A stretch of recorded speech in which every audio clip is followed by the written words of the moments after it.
आधुनिकीकरण के रास्ते। 19वीं सदी की शुरुआत में चीन का पूर्व एशिया पर प्रभुत्व था। लंबी परंपरा के वारिस छिंग राजवंश की सत्ता अक्षुण्ण जान पड़ती थी, जबकि नन्हा सा द्वीप देश जापान अलग थलग पड़ा हुआ प्रतीत होता था। इसके बावजूद कुछ ही दशकों के भीतर चीन अशांति की गिरफ्त में आ गया और अपनी वैश्विक चुनौती का सामना नहीं कर पाया।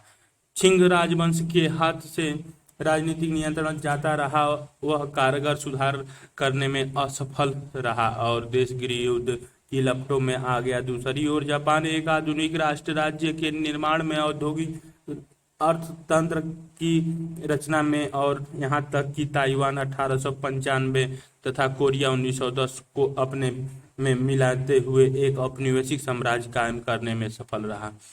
उसने अपनी संस्कृति और अपने आदर्शों की स्रोत भूमि चीन को 1894 में हराया और 1905 में रूस जैसे यूरोपीय शक्ति को पराजय करने में कामयाब रहा।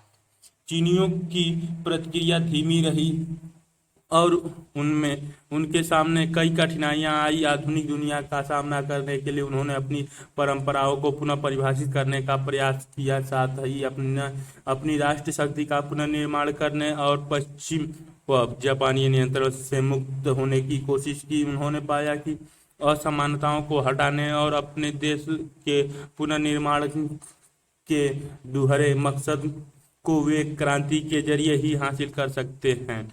1949 में चीनी साम्यवादी पार्टी ने गृह युद्ध में जीत हासिल की, लेकिन 1970 के दशक के आखिरी तक चीनी नेताओं को लगने लगा कि देश का विचारधारात्मक व्यवस्था उसकी आर्थिक वृद्धि और विकास में बाधा डाल रही है। इसी वजह से अर्थव्यवस्था में व्यापक सुधार किए गए, यद्यपि इससे पूंजीवादी और मुक्त बाजार की वापसी हुई। तथापि साम्यवादी दल का राजनीतिक नियंत्रण अब भी बरकरार रहा।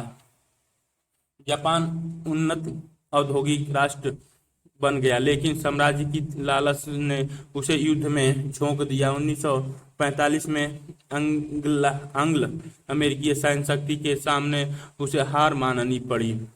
अमेरिकी आधिपत्य के साथ अधिक लोकतांत्रिक व्यवस्था की शुरुआत हुई और 1970 के दशक तक जापान अपनी अर्थव्यवस्था का पुनर्निर्माण करके एक प्रमुख आर्थिक शक्ति बनकर उभरा। जापान का आधुनिकीकरण का सफर पूंजीवादी के सिद्धांतों पर आधारित था। यह सफर उसने ऐसी दुनिया में तय किया जहां पश्चिमी उपनिवेशवाद का प्रभुत्व था। दूसरे देशों में जापान के विस्तार को पश्चिमी प्रभुत्व का विरोध करने और एशिया को आजाद कराने की मांग के आधार पर उचित ठहराया गया। जापान में जिस तेजी से विकास हुआ वह जापानी संस्थाओं और समाज में परंपराओं की सुदृढ़ता, उनकी सीखने की शक्ति और राष्ट्रवाद की ताकत को दर्शाता है। चीन और जापान में इतिहास लेखन की लंबी परंपरा रही, लेकिन क्योंकि इन देशों में यह माना जाता कि इतिहास शासकों के लिए महत्वपूर्ण मार्गदर्शन का काम करता है, ऐसा समझा जाता है कि अतीत वे मानक पेश करता है जिनके आधार पर शासकों का आकलन किया जा सकता है। इसीलिए शासकों ने अभिलेखों की देखरेख और राजवंशों का इतिहास लिखने के लिए सरकारी विभागों की स्थापना की। सीमाक्विन 145 से 90 ईसा पूर्व को प्राचीन चीन का महानतम इतिहासकार माना जाता है। जापान में भी चीनी सांस्कृतिक प्रभाव के चलते इतिहास को ऐसा ही महत्व दिया जाने लगा। मेजी सरकार की शुरुआत अधिक नियमों में से एक था।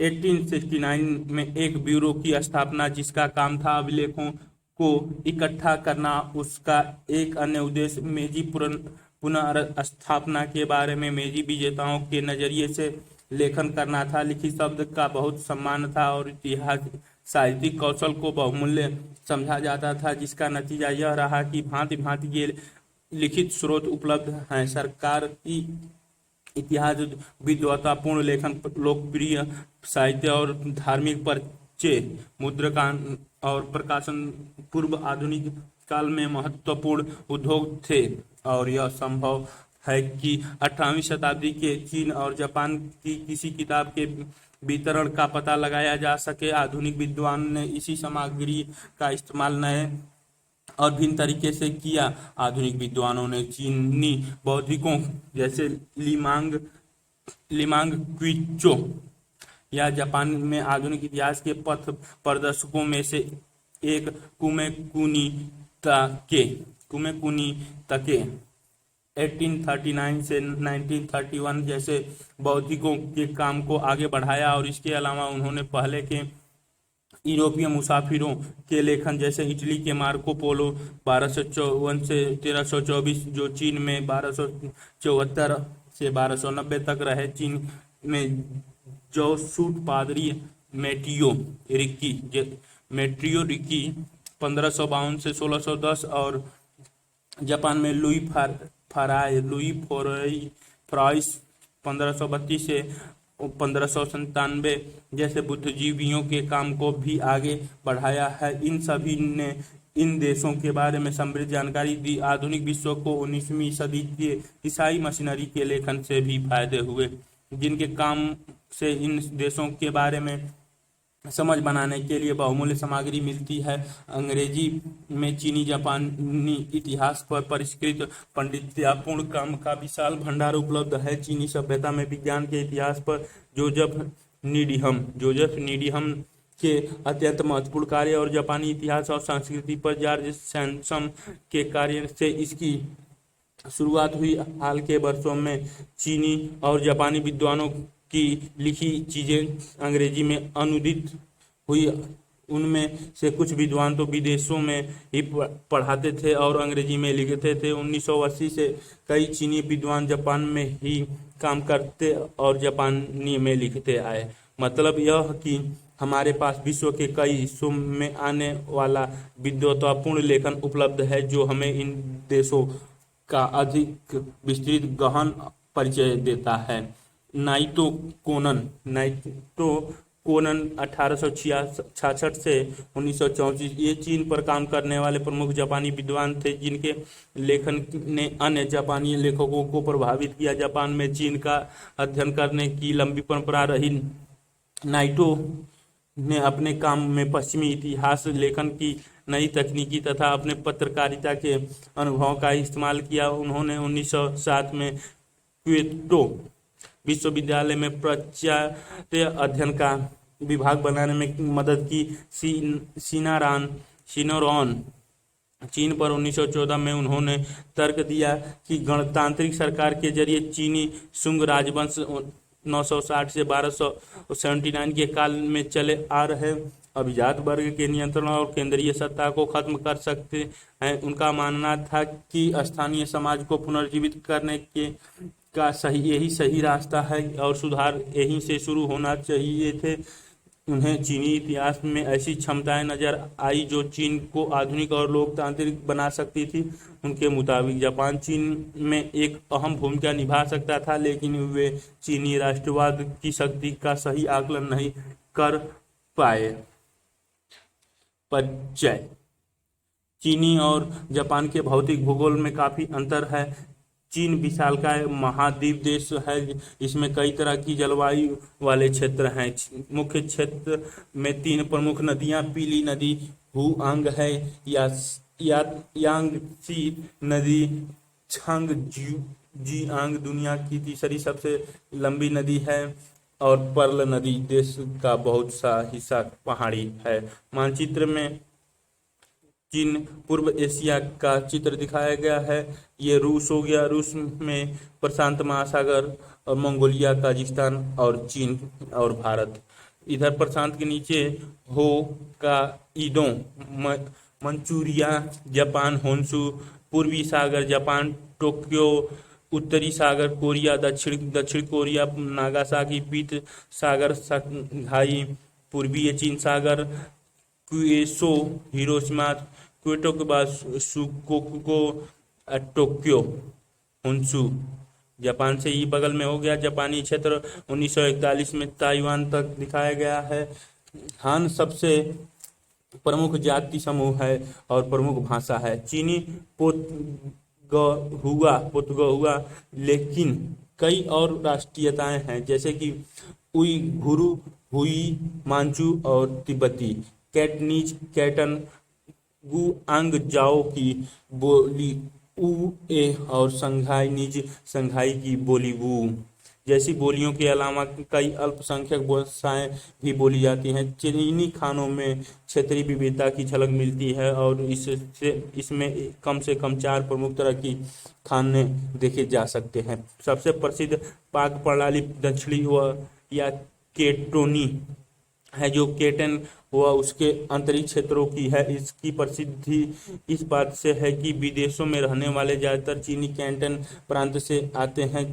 जाना माना डिम सम शाब्दिक अर्थ दिल को छूना यही का खाना है, जो गूथे हुए आटे की सब्जी आदि भरकर उबाल कर बनाए गए भोजन जैसा है। गेहूं, उत्तर में गेहूं मुख्य आहार है, जबकि सेचुआ में प्राचीन काल में बौद्ध भिक्षुक द्वारा लाए गए मसालों और रेशम मार्ग के जरिए 15वीं शताब्दी में पुर्तगाल व्यापारियों द्वारा लाई गई मिर्च के चलते खास छालदार और तीखा खाना मिलता है।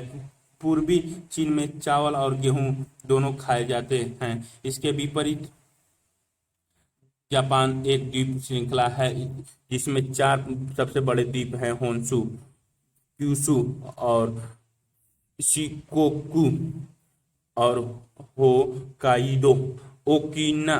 ओकिनावा द्वीपों की श्रृंखला सबसे दक्षिण में है।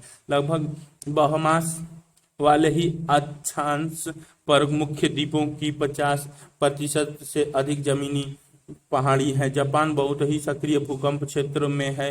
इन भौगोलिक परिस्थितियों ने वहां की वास्तुकला को प्रभावित किया। अधिकतर जनसंख्या जापानी है, लेकिन कुछ आइनू अल्पसंख्यक और कुछ कोरिया के लोग हैं जिन्हें श्रमिक मजदूर के रूप में उस समय जापान लाया गया था जब कोरिया जापान का उपनिवेश था।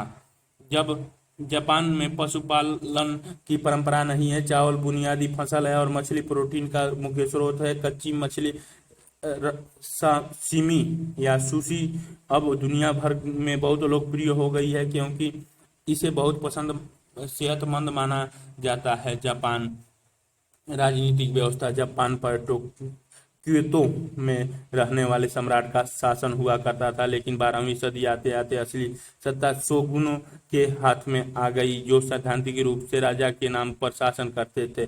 1603 से 1867 तक तोकुगावा परिवार के लोग शोगुन पद पर कायम थे। देश 250 भागों में विभाजित था जिनका शासन दैम्यो चलाते थे। शोगुन दाम्यों पर नियंत्रण रखते थे। शोगुन दाम्यों को लंबे अरसे के लिए राजधानी एदो, आधुनिक टोक्यो में रहने का आदेश देते थे ताकि उनकी तरफ से कोई खतरा न रहे। शोगुन प्रमुख शहरों और खदानों पर भी नियंत्रण रखते थे। समुराई योद्धा वर्ग शासन करने वाले कुलीन थे और वे शोगुन तथा दाम्यों की सेवा में थे।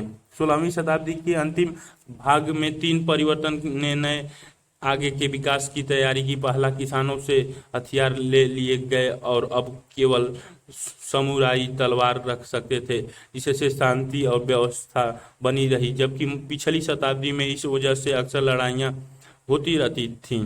दूसरा, दाम्यों को अपने क्षेत्र की राजधानियों में रहने के आदेश दिए गए और उन्हें काफ़ी हद तक स्वतंत्रता प्रदान की गई। तीसरा, मालिकों और करदाताओं का निर्धारण करने के लिए जमीन का सर्वेक्षण किया गया तथा उत्पादकता के आधार पर भूमि का वर्गीकरण किया गया। इन सब का मिलाजुला मकसद राजस्व के लिए अस्थायी आधार बनाना था। दाम्यों की राजधानी बड़ी हुई, जिसके चलते 17वीं शताब्दी के मध्य तक जापान में एदो दुनिया के सबसे अधिक जनसंख्या वाला शहर बन गया।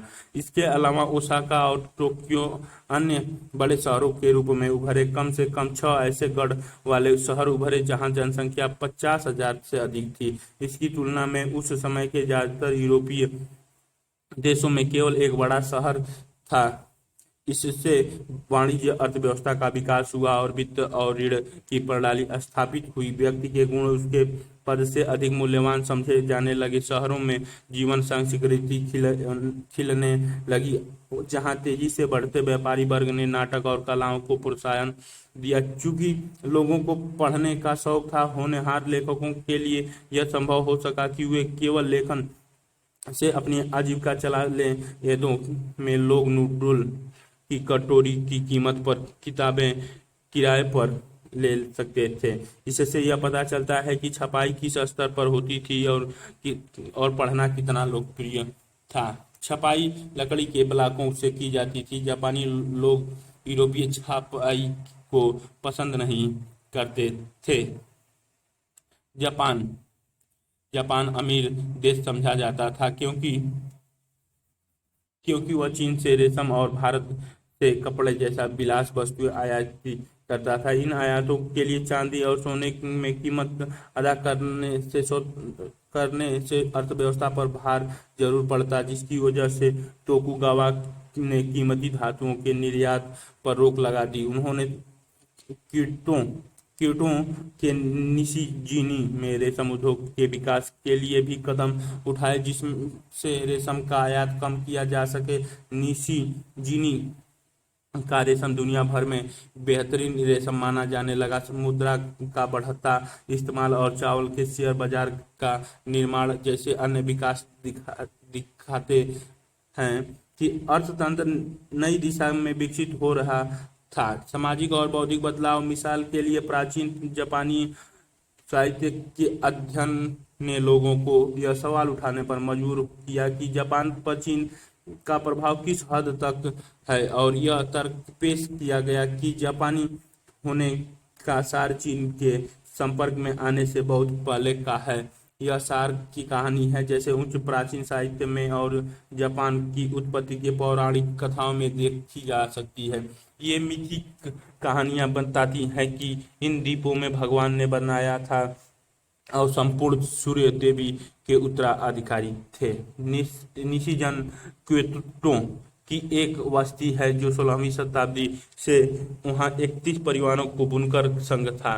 17वीं शताब्दी के आखिरी तक इस समुदाय में 70,000 लोग थे, लेकिन उत्पाद फैला और 1713 में केवल देसी धागा इस्तेमाल करने के आदेश जारी किए गए, जिससे उसे और प्रोत्साहन मिली। निशिजिन में केवल विशिष्ट प्रकार के महंगे उत्पाद बनाए जाते थे। रेशम उत्पादन से ऐसी रेशमी उद्यमी वर्ग का विस्तार हुआ जिन्होंने आगे चलकर तोकुगावा व्यवस्था को चुनौती दी।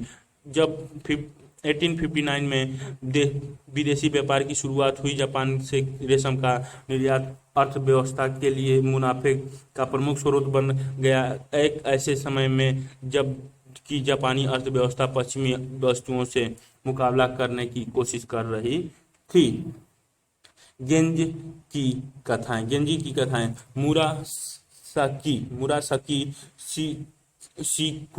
मुरासाकी शिकुब द्वारा लिखी गई हेयान राजदरबार की यह काल्पनिक diary the tale of the गेजी जापानी साहित्य में प्रमुख कथा कृति बन गई। इस काल में मुरासाकी जैसे अनेक लेखिकाएं उभरी जिन्होंने जापानी लिपि का इस्तेमाल किया, जबकि पुरुषों ने चीनी लिपि का इस्तेमाल शिक्षा और सरकार में होता था। इस उपन्यास में कुमार गेंजी की रोमांचक जिंदगी दर्शाई गई और हेयान राजदरबार के अभिजात वातावरण की जीती जागती तस्वीर पेश की गई। इससे यह भी दिखाया गया कि औरतों को अपनी पति चुनने और अपनी जिंदगी जीने की कितनी आज़ादी थी।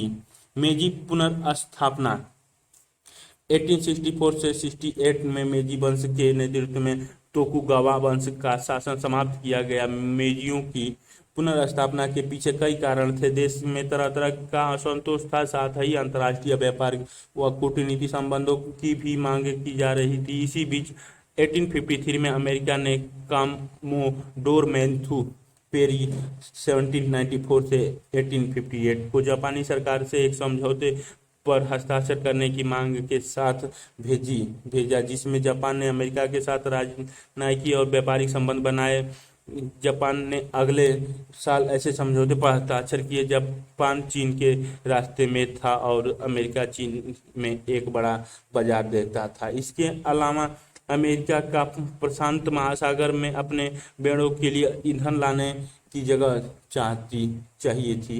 उसके बाद केवल एक ही परेशानी देश जापान के साथ व्यापार करता था, वह था हॉलैंड। पेरी के आगमन से जापान राजनीति पर महत्वपूर्ण असर पड़ा। सम्राट की अचानक अहमियत बढ़ गई, जिससे अब तक बहुत कम राजनीतिक सत्ता मिली हुई थी। 1868 में एक अदालत द्वारा ये चित्र दिखाया गया है। ये चित्र है पेरी का जहाज, लकड़ी के ब्लॉक का एक जापानी छाप ये ऊपर दिखाया गया है। जापानी जिन्हें काले जहाज, इनकी लकड़ी के जोड़ों को कोल तार से सीलबंद किया जाता था। कहते थे उन्हें ऐसे चित्र और कार्टून में दिखाया गया जिनमें अजीबोगरीब विदेशियों और उनकी आदतों को दर्शाया गया। ये चित्र जापान के खुलने के शक्तिशाली प्रतीक बन गए। आज विद्वान यह तर्क देते हैं कि जापान कभी बंद ही नहीं था, चूंकि इसकी पूर्वी एशिया के व्यापार में भूमिका थी और उसके लोग हॉलैंड और चीन निवासियों के जरिए बाहरी दुनिया के व्यापार दुनिया के बारे में जानते थे। शोगुन की जबरदस्ती सत्ता से हटा दिया गया और सम्राट मेजी को एदो ले आया गया। एदो को राजधानी बना दी गई और इसका नामकरण हुआ टोक्यो, जिसका मतलब है पूर्वी राजधानी। ये चित्र में कोमडोर पेरी जापानियों की निगाह से अधिकारीगण और लोग यह जानते थे कि कुछ यूरोपीय देश भारत व अन्य जगहों पर औपनिवेशिक राज्य बना रहे हैं। ब्रिटानियों के हाथों चीन की हार देखी पृष्ठ 224 की खबरें फैल रही थी और इन्हें लोकप्रिय नाटक में दर्शाया भी जा रहा था। इस सब के चलते लोगों में एक असली डर बना रहा था कि जापान भी उपनिवेश बनाया जा सकता है। बहुत से विद्वान और नेता यूरोप के नए विचारों से सीखना चाहते थे, बजाय उनकी अपेक्षा करने के, जैसा कि चीन ने किया था। कुछ अन्य लोग यूरोपीय लोगों को गैर मानते थे, अपने से दूर रखना चाहते थे। हालांकि वे उनकी नई तकनीकी को अपनाने के लिए तैयार थे। कुछ ने देश को बाहर दुनिया के लिए धीरे धीरे और सीमित तरह से खोलने के लिए तर्क दिया। सरकार ने फू समृद्ध देश मजबूत सेना के नाम के साथ नई नीति का ऐलान किया। उन्होंने यह समझ लिया कि उन्हें अपनी अर्थव्यवस्था का विकास और मजबूत सेना का निर्माण करने की जरूरत है, अन्यथा उन्हें भी भारत की तरह पराधीन का सामना करना पड़ सकता है। इस कार्य के लिए उन्हें जनता के बीच राष्ट्र की भावना का निर्माण करने और प्रजा को नागरिक की श्रेणी में बदलने की जरूरत महसूस हुई। इसके साथ ही नई सरकार में सम्राट व्यवस्था का पुनर्निर्माण का काम शुरू किया। सम्राट व्यवस्था से जापानी विद्वानों का अभिप्राय है एक ऐसी व्यवस्था जिसमें सम्राट नौकरशाही और सेना इकट्ठा सत्ता चलाते थे और नौकरशाही व सेना सम्राट के प्रति उत्तरदायी होते थे। राजतांत्रिक व्यवस्था के नमूने को समझने के लिए कुछ अधिकारियों को यूरोप भेजा गया। सम्राट को सीधे सीधे सूर्य देवी का वंशज माना गया, लेकिन साथ ही उसे पश्चिमीकरण का नेता भी बनाया गया। सम्राट का जन्मदिन राष्ट्रीय छुट्टी का दिन बन गया। वह पश्चिमी अंदाज के सैनिक कपड़े क्रियाकलाप एक जापानियों और एजेटेकों का यूरोपीय लोगों से जो संपर्क टकराव हुआ उसके अंतर की पहचान कीजिए। कपड़े पहनने लगा और उसके नाम से आधुनिक संस्थाएं स्थापित करने की अधिनियम जारी किए जाने लगे। 1890 की शिक्षा संबंधी राजज्ञ ने लोगों को पढ़ाने, जनता के सार्वजनिक एवं साझे हितों को बढ़ावा देने के लिए प्रेरित किया। 1870 के दशक से नई विद्यालय व्यवस्था की निर्माण शुरू हुआ। लड़के और लड़कियों के लिए स्कूल जाना अनिवार्य हो गया और 1910 तक तकरीबन ऐसी स्थिति आ गई कि स्कूल जाने से कोई वंचित नहीं रहा। पढ़ाई की फीस बहुत कम थी। शुरू में पाठ्यचर्या पश्चिमी नमूनों पर आधारित थी, लेकिन 1870 के दशक आते आते आधुनिक विचारों पर जोर देने के साथ साथ राज्य के प्रति निष्ठा और जापानी इतिहास के अध्ययन पर बल दिया जाने लगा। शिक्षा मंत्रालय पाठ्यचर्या पर, किताबों के चयन और शिक्षकों के प्रशिक्षण पर नियंत्रण रखा था। जिसे नैतिक सांस्कृतिक का विषय कहा गया, उसे पढ़ना जरूरी था और किताबों में माता पिता के प्रति आदर, राष्ट्र के प्रति वफादारी और अच्छे नागरिक बनने की प्रेरणा दी जाती थी। जापानी भाषा एक साथ 3 लिपियों का प्रयोग करती थी। इनमें से एक कांजी जापानी ने चीनियों से 6वीं शताब्दी में ली। चूंकि उनकी भाषा चीनी भाषा से बहुत अलग है, उन्होंने 2 ध्वन्यात्मक वर्णमालाओं का विकास भी किया, हिरागाना और कातकाना।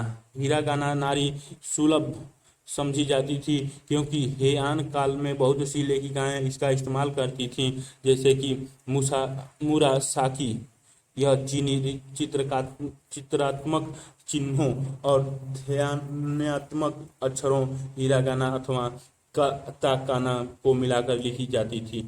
शब्दों का प्रमुख भाग कांजी के चिन्हों से लिखा जाता है और बाकी का हिरागाना में। ध्यानात्मक अक्षरमाला की मौजूदगी के चलते ज्ञान कुलीन वर्गों से व्यापक समाज में काफी तेजी से फैल सका। 1880 के दशक में यह झुका दिया गया कि जापानी या तो पूरी तरह ध्यानात्मक लिपि का विकास करें या कोई यूरोपीय भाषा अपना लें। दोनों में से कुछ भी नहीं किया गया। राष्ट्र के एकीकरण के लिए मेजी सरकार ने पुराने गांवों और क्षेत्रीय सीमाओं को बदल कर नई प्रशासनिक ढांचा तैयार किया। प्रशासनिक इकाई में पर्याप्त राजस्व जरूरी थी, जिससे स्थानीय स्कूलों और स्वास्थ्य सुविधाएं जारी रखी जा सके। साथ ही ये इकाई सेना के लिए भर्ती केंद्रों के काम आ सके। 20 साल से अधिक उम्र के नौजवानों के लिए कुछ अरसे के लिए सेना में काम करना अनिवार्य हो गया। एक आधुनिक सैन्य बल तैयार किया गया। कानून व्यवस्था बनाई गई जो राजनीतिक गुटों के गठन को देख सके, बैठकें बुलाने पर नियंत्रण रख सके और सख्त सेंसर व्यवस्था बना सके। इन तमाम उपायों में सरकार को विरोध का सामना करना पड़ा। सेना और नौकरशाही को सीधा सम्राट के निर्देश पर रखा गया, यानी कि संविधान बनाने के बावजूद यह 2 गुट सरकारी नियंत्रणों के बाहर रहे। लोकतांत्रिक संविधान और आधुनिक सेना, इन 2 अलग आदर्शों को महत्व देने के दूरगामी नतीजे हुए। सेना ने और इलाके जीतने के मकसद से मजबूत विदेशी नीति के लिए दबाव डाला। इस वजह से चीन और रूस के साथ जंग हुई।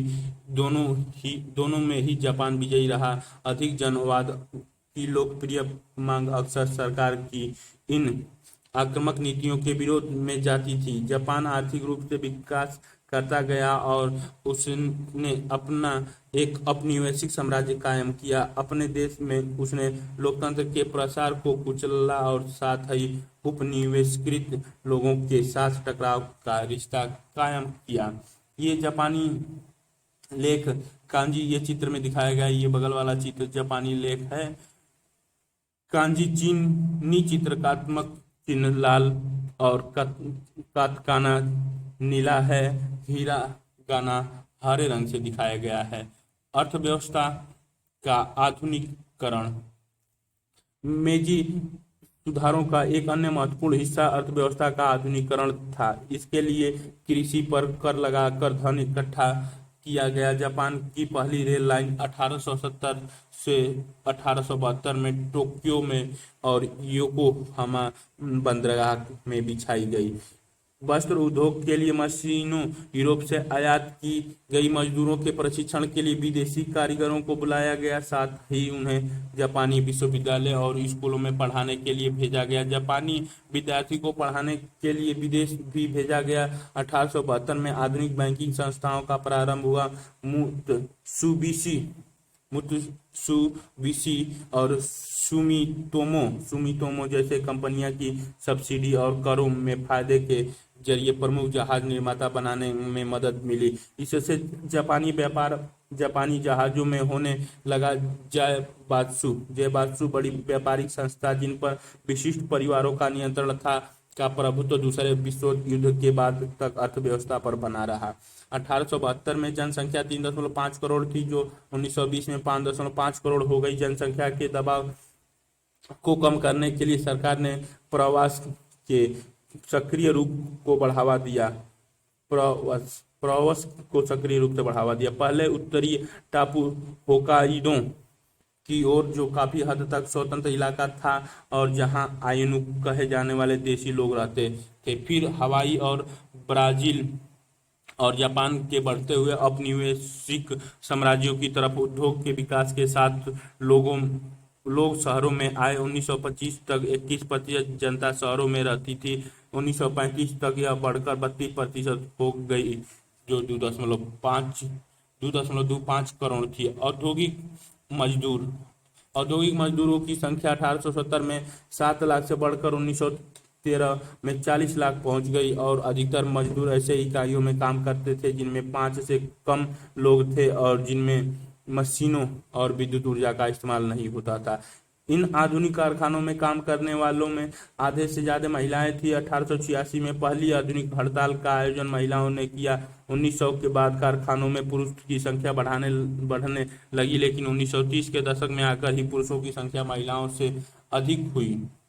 कारखानों में मजदूर की संख्या भी बढ़ने लगी। 100 से ज्यादा मजदूर वाले कारखानों की संख्या 1909 में 1000 थी। 1920 तक आते आते इनकी संख्या 2000 से ज्यादा हो गई और 1930 के दशक में यह 4000 पहुंच गई। इसके बावजूद 1940 में ये चित्र में कपड़े के एक कारखाने में श्रमिक दिखाए गए हैं।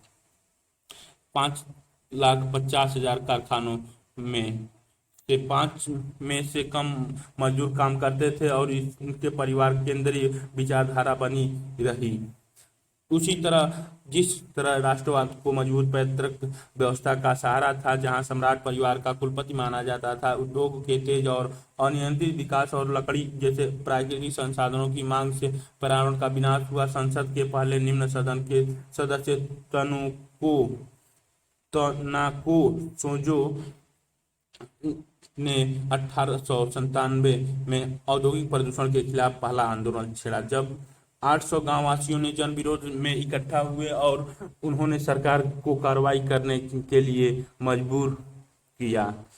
एक किसान के बेटा तनका सोजो ने 1841 से 1913 के अपनी पढ़ाई खुद की और एक मुख्य राजनीतिक हस्ती के रूप में उभरे। 1880 के दशक में उन्होंने जनवादी हकों के आंदोलन में हिस्सा लिया। इस आंदोलन ने संवैधानिक सरकार की मांग की। वह पहली संसद डायट में सदस्य चुने गया। उसका मानना था कि औद्योगिक प्रगति के लिए आम लोगों की बलि नहीं दी जानी चाहिए।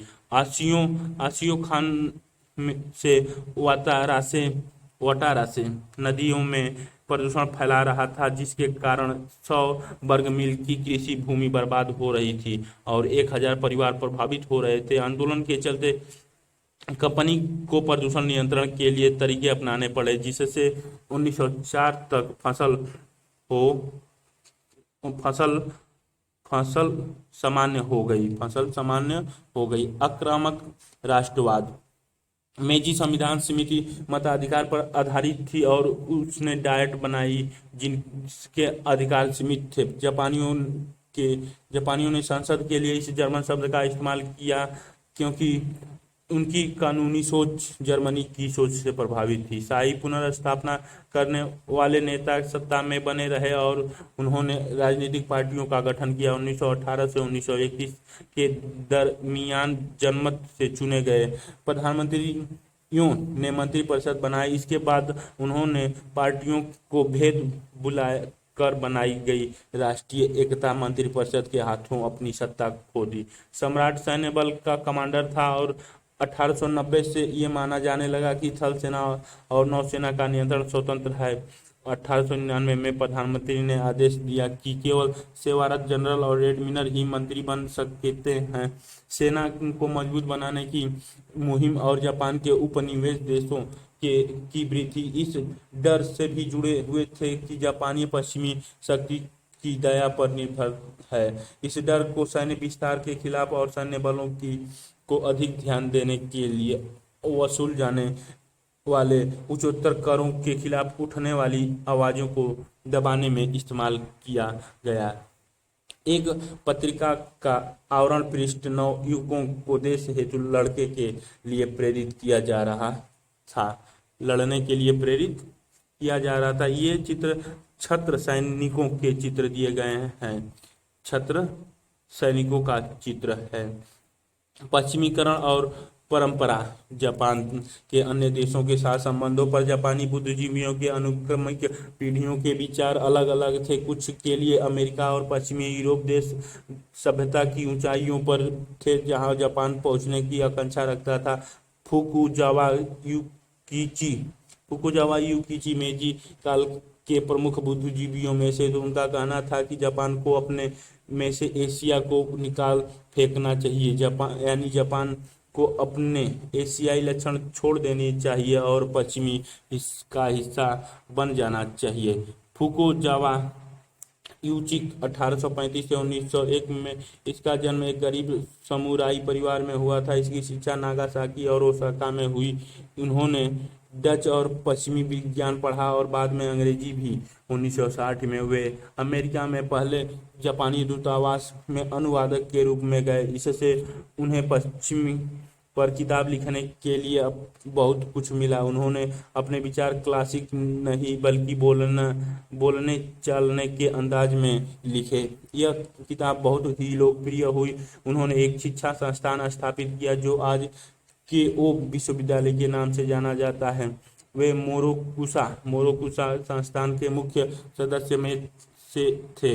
वे संस्था पश्चिमी शिक्षा का प्रचार करती थी। अपनी एक किताब ज्ञान के लिए प्रोत्साहन गोकुनोन नो सुसुमे 1872 से 76 में उन्होंने जापानी ज्ञान की कड़ी आलोचना की। जापान के पास प्राकृतिक दृश्यों के अलावा गर्व करने के लिए कुछ भी नहीं है। उन्होंने आधुनिक कारखानों व संस्थाओं के अलावा पश्चिम के संस्कृति सार तत्व को बढ़ावा दिया जो कि उनके मुताबिक सभ्यता की आत्मा है। इसके जरिए एक नया नागरिक बनाया जा सकेगा। इनका सिद्धांत था कि स्वर्ग ने इंसानों को इंसान के ऊपर नहीं बनाया, न ही इंसान को इंसान के नीचे।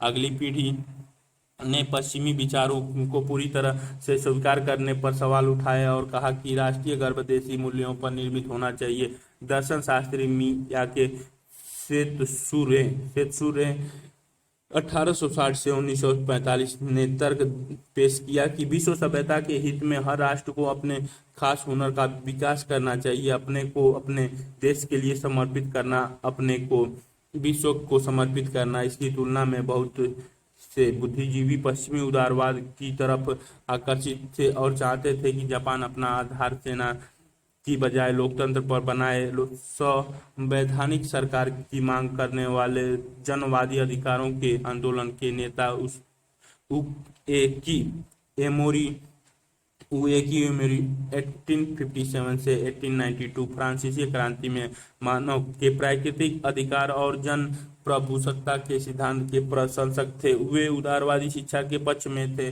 जो प्रत्येक व्यक्ति को विकसित कर सके। व्यवस्था से ज्यादा कीमती चीजें और आजादी। कुछ दूसरों लोगों ने तो महिलाओं के मताधिकार की भी सिफारिश की। इस दबाव में सरकार को संविधान की घोषणा करने पर बाध्य किया।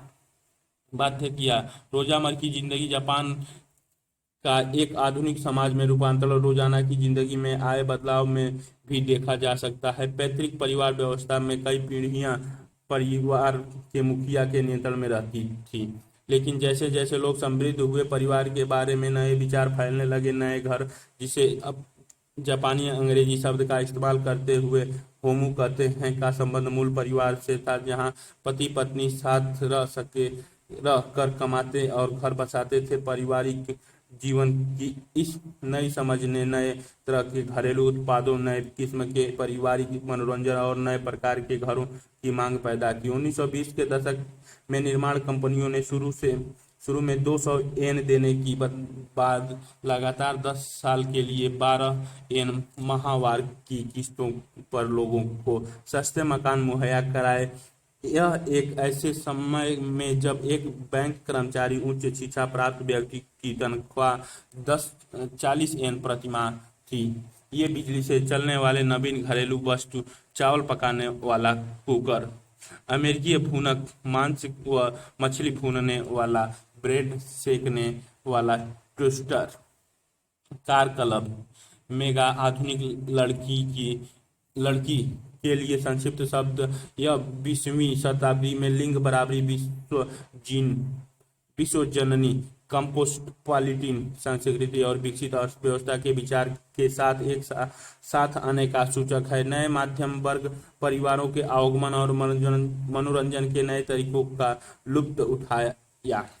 बिजली से शहरों में बिजली की ट्रमों के साथ परिवहन बेहतर हुआ। 1878 से जनता के लिए बाग बनाए गए और बड़ी दुकानें, डिपार्टमेंट स्टोर बनाने लगी।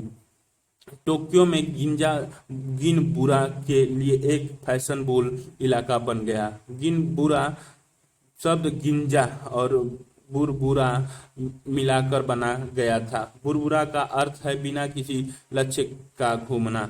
1925 में पहला रेडियो स्टेशन खुला। अभिनेत्री मात्सुई सुमाको इप्सन के नाटक एक गुड़िया का घर और डॉल हाउस में नोरा का बेहतरीन किरदार निभा कर राष्ट्रीय स्तर की तारकी बन गई।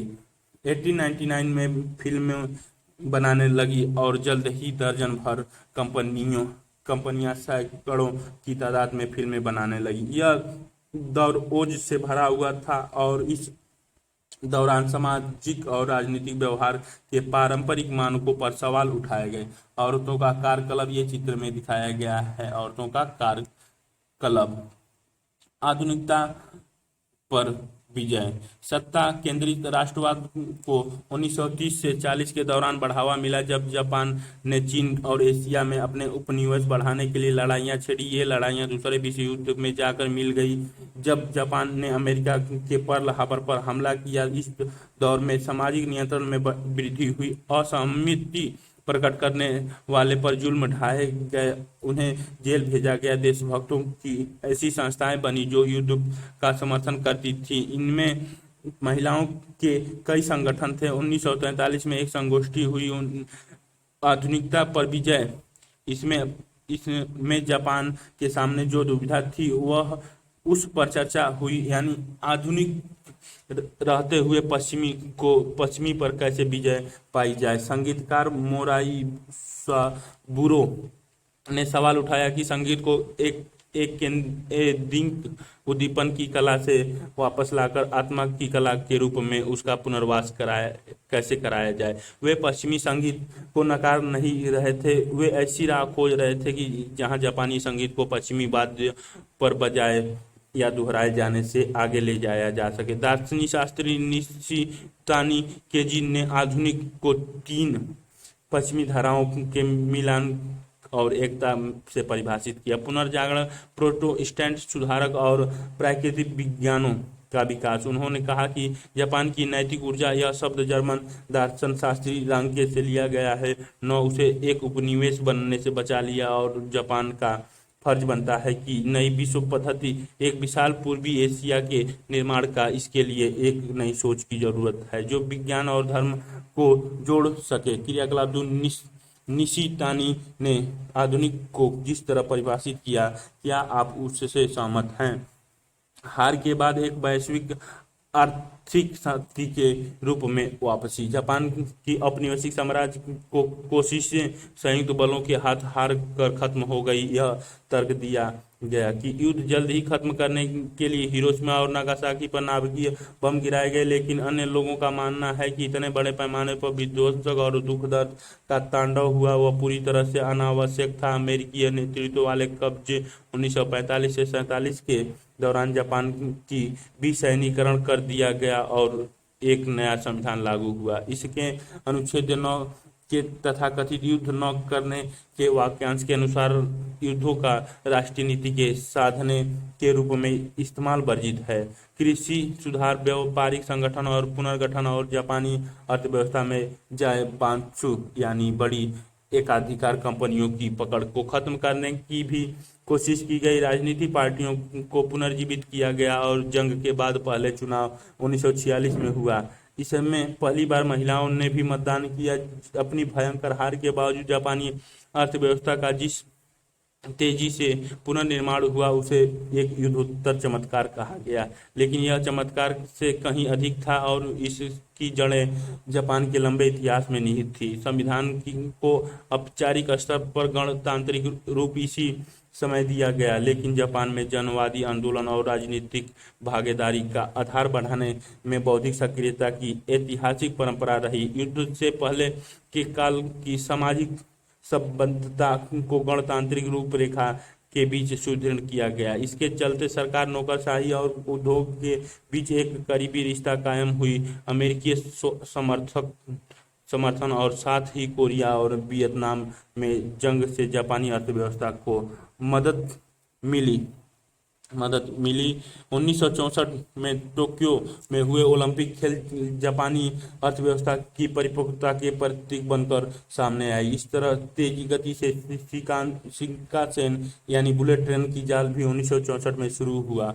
इस पर रेलगाड़ी 200 मील प्रति घंटे की रफ्तार से चलती थी, अब वे 300 मील प्रति घंटे की रफ्तार से चलती है। यह भी जापानियों की क्षमता दर्शाती है कि वे नई प्रौद्योगिकी के जरिए बेहतर और सस्ते उत्पाद बाजार में उतार सके। 1960 के दशक में नागरिक समाज आंदोलन का विकास हुआ। बढ़ते औद्योगिकरण की वजह से स्वास्थ्य और पर्यावरण पर पड़ रहे दुष्प्रभाव को पूरी तरह से नजरअंदाज करने का विरोध किया गया और गजी कैडमियम की जहर, जिसके चलते बड़ी ही कष्टप्रद बीमारी होती थी, एक आरंभिक सूचक था। इसके बाद 1960 के दशक में मिनीमाता में पारे की जहर के फैलने और 1970 के दशक के उत्तरार्ध में हवा में प्रदूषण से भी समस्याएं जन्मी। जमीनी स्तर पर दबाव बनाने वाले गुटों ने इस समस्या को पहचानने और साथ की हताहतों के लिए मुआवजा देने की मांग की। सरकार कार्रवाई और नए कानूनों से संबंध स्थिति बेहतर हुई। 1980 के दशक के मध्य से पर्यावरण संबंधित विषयों में लोगों की दिलचस्पी घटी, क्योंकि 1980 तक आते आते जापान में विश्व के कुछ कठोरतम पर्यावरण नियंत्रण अमल में लाए गए। आज एक विकसित देश के रूप में यह अग्रगामी विश्व शक्ति की अपनी हैसियत को बनाए रखने के लिए अपनी राजनीतिक और प्रौद्योगिकी क्षमताओं का इस्तेमाल करने की चुनौती का सामना कर रहा है। ये टोक्यो द्वितीय विश्व युद्ध के पहले और बाद में दिखाया गया है। टोक्यो के द्वितीय विश्व युद्ध के पहले और ये बाद में। चीन का आधुनिक इतिहास संप्रभुता की पुनर्प्राप्ति, विदेशी कब्जों के अपमान का अंत और समानता तथा विकास को संभव करने के सवालों के चारों ओर घूमता है। चीनी बहसों में 3 समूह के नजरिए झलकते हैं। कांग योवेल 1558 से 1927 या लिंग यांग की चाऊ 1873 से 1929 जैसे आरंभिक सुधारकों ने पश्चिम की चुनौतियों का सामना करने के लिए पारंपरिक विचारों को नए और अलग तरीके से इस्तेमाल करने की कोशिश की। दूसरे गणतंत्र के पहले राष्ट्राध्यक्ष सन यात सेन जैसे गणतांत्रिक क्रांतिकारी जापान और पश्चिम के विचारकों से प्रभावित थे। तीसरे चीन की कम्युनिस्ट पार्टी युगों का असमानताओं को खत्म करना और विदेशियों को खदेड़ देना चाहती थी। आधुनिक चीन की शुरुआत 16वीं और 17वीं सदी में पश्चिम के साथ उसका पहला सामना होने के समय से मानी जा सकती है, जबकि जूसुइट मिशनरियों ने खगोलीय विद्या और गणित जैसे पश्चिमी विज्ञानों को वहां पहुंचाया। इसका तत्कालीन असर तो सीमित था, पर इसने उन चीजों की शुरुआत कर दी जिन्होंने 19वीं सदी में जाकर तेज गति पकड़ी। अब ब्रिटेन ने अफीम के फायदेमंद व्यापार को बढ़ाने के लिए सैन्य बलों का इस्तेमाल किया। इसी के चलते पहला अफीम युद्ध 1823-1942 हुआ। इसके सत्ताधारी क्विंग राजवंश को कमजोर किया और सुधार और बदलाव की मांग को मजबूती दी। अफीम युद्ध ओफीम वार एक यूरोपीय चित्रकारी द्वारा ये बनाया गया है। क्रियाकलाप क्या यह पेंटिंग अफीम युद्ध की अहमियतों का स्पष्ट बोध करा पाती है। अफीम का व्यापार तीन उत्पादों जैसे चाय, रेशम और चीनी मिट्टी के बर्तनों की मांग ने व्यापार में असंतुलन की भारी समस्या खड़ी कर दी थी। पश्चिमी उत्पाद को चीन में बाजार नहीं मिला, जिसकी वजह से भुगतान चांदी में करना पड़ता था। ईस्ट इंडिया कंपनी ने एक विकल्प ढूंढा। अफीम या हिंदुस्तान के कई हिस्सों में बहुत आराम से उगती थी। चीन में अफीम बेचने के जरिए वे चांदी कमाकर कैंटन में उधार पत्रों के बदले कंपनी के प्रतिनिधियों को देने लगे। इस तरह कंपनी उस चांदी का इस्तेमाल ब्रिटेन के लिए चाय, रेशम और चीनी मिट्टी के बर्तन खरीदने के लिए करती थी। ब्रिटेन, भारत और चीन के बीच यह उत्पादों का त्रिकोण व्यापार था। कांग यूवेई और लियांग की चाउ जैसे क्विंग सुधारकों ने व्यवस्था को सुदृढ़ बनाने की जरूरत महसूस की और एक आधुनिक प्रशासकीय व्यवस्था, नई सेना और शिक्षा व्यवस्था के निर्माण के लिए नीतियां बनाई। साथ ही संवैधानिक सरकार की स्थापना के लिए स्थानीय विधायिकाओं का भी गठन किया। उन्होंने चीन को उपनिवेशीकरण से बचाने की जरूरत भी महसूस की। उपनिवेश बनाए गए देशों के नकारात्मक उदाहरणों ने चीनी विचारकों पर जबरदस्त प्रभाव डाला। 18वीं सदी में पोलैंड का बंटवारा सर्वाधिक बहुचर्चित उदाहरण था। यहाँ तक कि 1890 के दशक में पोलैंड शब्द का इस्तेमाल क्रिया के रूप में किया जाने लगा। बोलाना बू का मतलब था हमें पोलैंड करने के लिए। भारत का उदाहरण भी सामने था। विचारक लियांग की चाउ का मानना था कि चीन में लोग एक राष्ट्र की जागरूकता लाकर ही चीनी पश्चिमी का विरोध कर पाएंगे। 1903 में उन्होंने लिखा कि भारत एक ऐसा देश है जो किसी और देश नहीं बल्कि एक कंपनी के हाथों बर्बाद हो गया। ईस्ट इंडिया कंपनी के वे ब्रिटानी की ताबेदारी करने और अपने लोगों के साथ क्रूर करने के लिए हिंदुस्तानियों की आलोचना करते थे। उनके तर्कों ने आम आदमियों को खास आकर्षित किया, क्योंकि चीनी देखते थे कि ब्रिटानी चीन के साथ युद्ध में भारतीय जवानों का इस्तेमाल करता है। इन सब से अधिक इकाइयों ने यह महसूस किया कि परंपरागत सोच को बदलने की जरूरत है। कन्फ्यूशियसवाद चीन में प्रमुख विचारधारा रही। यह विचारधारा कन्फ्यूशियस 551 से 449 ईसा पूर्व और अनेक अनुयायियों की शिक्षा से विकसित की गई। इसका दायरा अच्छे व्यवहार, व्यवहारिक समझदारी और उचित सामाजिक संबंधों के सिद्धांतों का था। इसने चीनियों के जीवन के प्रति रवैयों को प्रभावित किया, सामाजिक मानक दिए और चीनी राजनीतिक सोच और संगठनों को आधार दिया। लोगों को नए विषयों में प्रशिक्षित करने के लिए विद्यार्थी को जापान, ब्रिटेन और फ्रांस में पढ़ने भेजा गया ताकि वे नए विचार सीख कर वापस आए। 1890 के दशक में बड़ी तादाद में चीनी विद्यार्थी पढ़ने के लिए जापान गए। वे न केवल नए विचार वापस लेकर आए बल्कि गणतंत्र की स्थापना करने में उन्होंने अग्रणी भूमिका निभाई। चूंकि चीनी और जापानी भाषा एक ही चित्र लिपि का इस्तेमाल करती थी, चीन ने जापान से न्याय, अधिकार और क्रांति के यूरोपीय विचारों के जापानी अनुवाद लिए। यह एक तरफ से पारंपरिक संबंधों का उल्टन जाना था। 1905 में रूसी जापानी युद्ध एक ऐसा युद्ध जो चीन की जमीन पर और चीनी इलाके पर प्रभुत्व के लिए लड़ा था। के बाद सदियों पुरानी चीनी परीक्षा प्रणाली समाप्त कर दी गई, जो प्रत्याशियों को अभिजात सत्ताधारी वर्ग में दाखिला दिलाने का काम करती थी।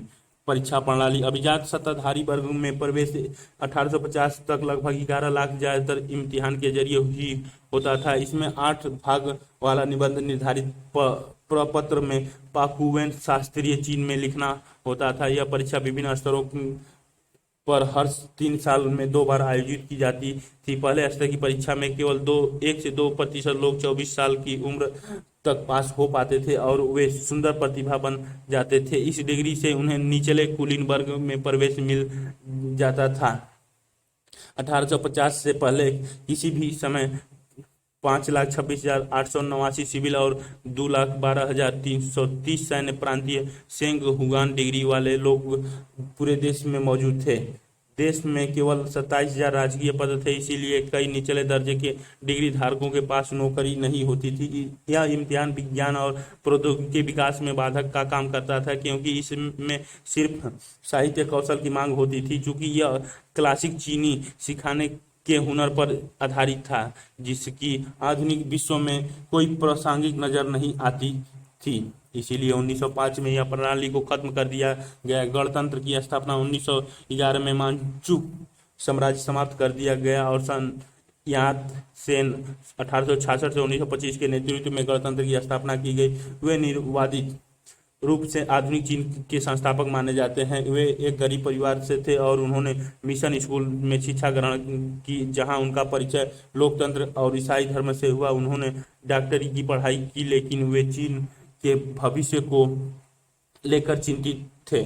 उनका कार्यक्रम 3 सिद्धांत सन मिन चुई के नाम से मशहूर है। ये 3 सिद्धांत है: राष्ट्रवाद, जिसका अर्थ था मांचू वंश, जिसे विदेशी राजवंश के रूप में देखा जाता था, को सत्ता से हटाना, साथ ही अन्य साम्राज्यवादियों को हटाना, गणतंत्र या गणतांत्रिक सरकार की स्थापना करना, और समाजवाद जो पूंजी का नियमन करे और भूस्वामित्व में बराबरी लाए। सामाजिक और राजनीतिक हालत डवाडोल बन रहे। 4 मई 1919 में बीजिंग में युद्धोत्तर शांति सम्मेलन के निर्णय के विरोध में एक धुआंधार प्रदर्शन हुआ। हालांकि चीन ब्रिटेन के नेतृत्व में हुई जीत में विजयी देशों का सहयोग था, पर उससे हथियार लिए गए उसके इलाके वापस नहीं मिले थे। यह विरोध आंदोलन में तब्दील हो गया। इसने पूरी पीढ़ी को परंपरा पर हमला करने के लिए प्रेरित किया और चीन को आधुनिक विज्ञान, लोकतंत्र और राष्ट्रवाद के जरिए बचाने की मांग की गई। क्रांतिकारियों ने देश के संसाधनों पर कब्जा जमाए, विदेशियों को भगाने, असमानताएं हटाने और गरीबी कम करने का नारा दिया। उन्होंने लेखन में एक ही भाषा का इस्तेमाल, पैरों को बांधने की प्रथा और औरतों की अधीनस्थता के खात्मे, शादी में बराबरी और गरीबी खत्म करने के लिए आर्थिक विकास जैसे सुधारों की वकालत की। गणतांत्रिक क्रांति के बाद देश में उथल पुथल का एक दौर शुरू हुआ। कुओमिन्तांग नेशनल पीपुल्स पार्टी और चीनी कम्युनिस्ट पार्टी मुल्क की एकबद्धता करने और स्थिरता लाने के लिए संघर्ष 2 महत्वपूर्ण ताकतों के रूप में उभरी। सन यात सेन के विचार कुओमिन्तांग के राजनीतिक दर्शन का आधार बने। उन्होंने कपड़ा, खाना, घर और परिवहन, इन 4 बड़ी जरूरतों को रेखांकित किया। ये सन यात सेन की मृत्यु के बाद चियांग काइसेक 1887 से 1975 कुओमिन्तांग के नेता बनकर उभरे और उन्होंने सैन्य अभियान के जरिए वारलॉर्ड्स को स्थानीय नेता जिन्होंने सत्ता छीन ली थी अपने नियंत्रण में किया और साम्यवादियों को खत्म कर डाला। उन्होंने सेकुलर और विवेकपूर्ण लौकिक कन्फ्यूशियवाद की हिमायत की, लेकिन साथ ही राष्ट्र के सैन्यकरण करने की भी कोशिश की। उन्होंने कहा कि लोगों को एकताबद्ध व्यवहार की प्रवृत्ति और आदत का विकास करना चाहिए। उन्होंने महिलाओं के 4 सद्गुण पैदा करने के लिए प्रोत्साहित किया: सतीत्व, रूप, रंग, वाणी और काम, और उनकी भूमिका को घरेलू स्तर पर ही देखने पर जोर दिया। यहाँ तक कि उनके कपड़ों के किनाराइयों की लंबाई भी प्रस्तावित की। गुओमिन्तांग की सामाजिक आधार शहरी इलाकों में था, औद्योगिक विकास धीमा और गिने चुने क्षेत्रों में था। शंघाई जैसे शहरों में 1919 में औद्योगिक मजदूर वर्ग उभर रहा था और इनकी संख्या 5 लाख थी, लेकिन इनमें से केवल कुछ प्रतिशत मजदूर ही जहाज निर्माण जैसे आधुनिक उद्योगों में काम कर रहे थे। ज्यादातर लोग नगण्य शहरी सियाओं, सिमनी, व्यापारी और दुकानदार होते थे। शहरी मजदूर खासतौर से महिलाओं को बहुत कम वेतन मिलता था। कम काम करने के घंटों बहुत लंबे थे और कम काम करने की परिस्थितियां बहुत खराब। जैसे जैसे व्यक्तिवाद बढ़ा, महिलाओं के अधिकार, परिवार बनाने के तरीके और प्यार मोहब्बत की चर्चा, इन सब विषयों को लेकर सरोकार बढ़ते गए। सामाजिक और सांस्कृतिक बदलाव में स्कूल और विश्वविद्यालय के फैलने में मदद मिली।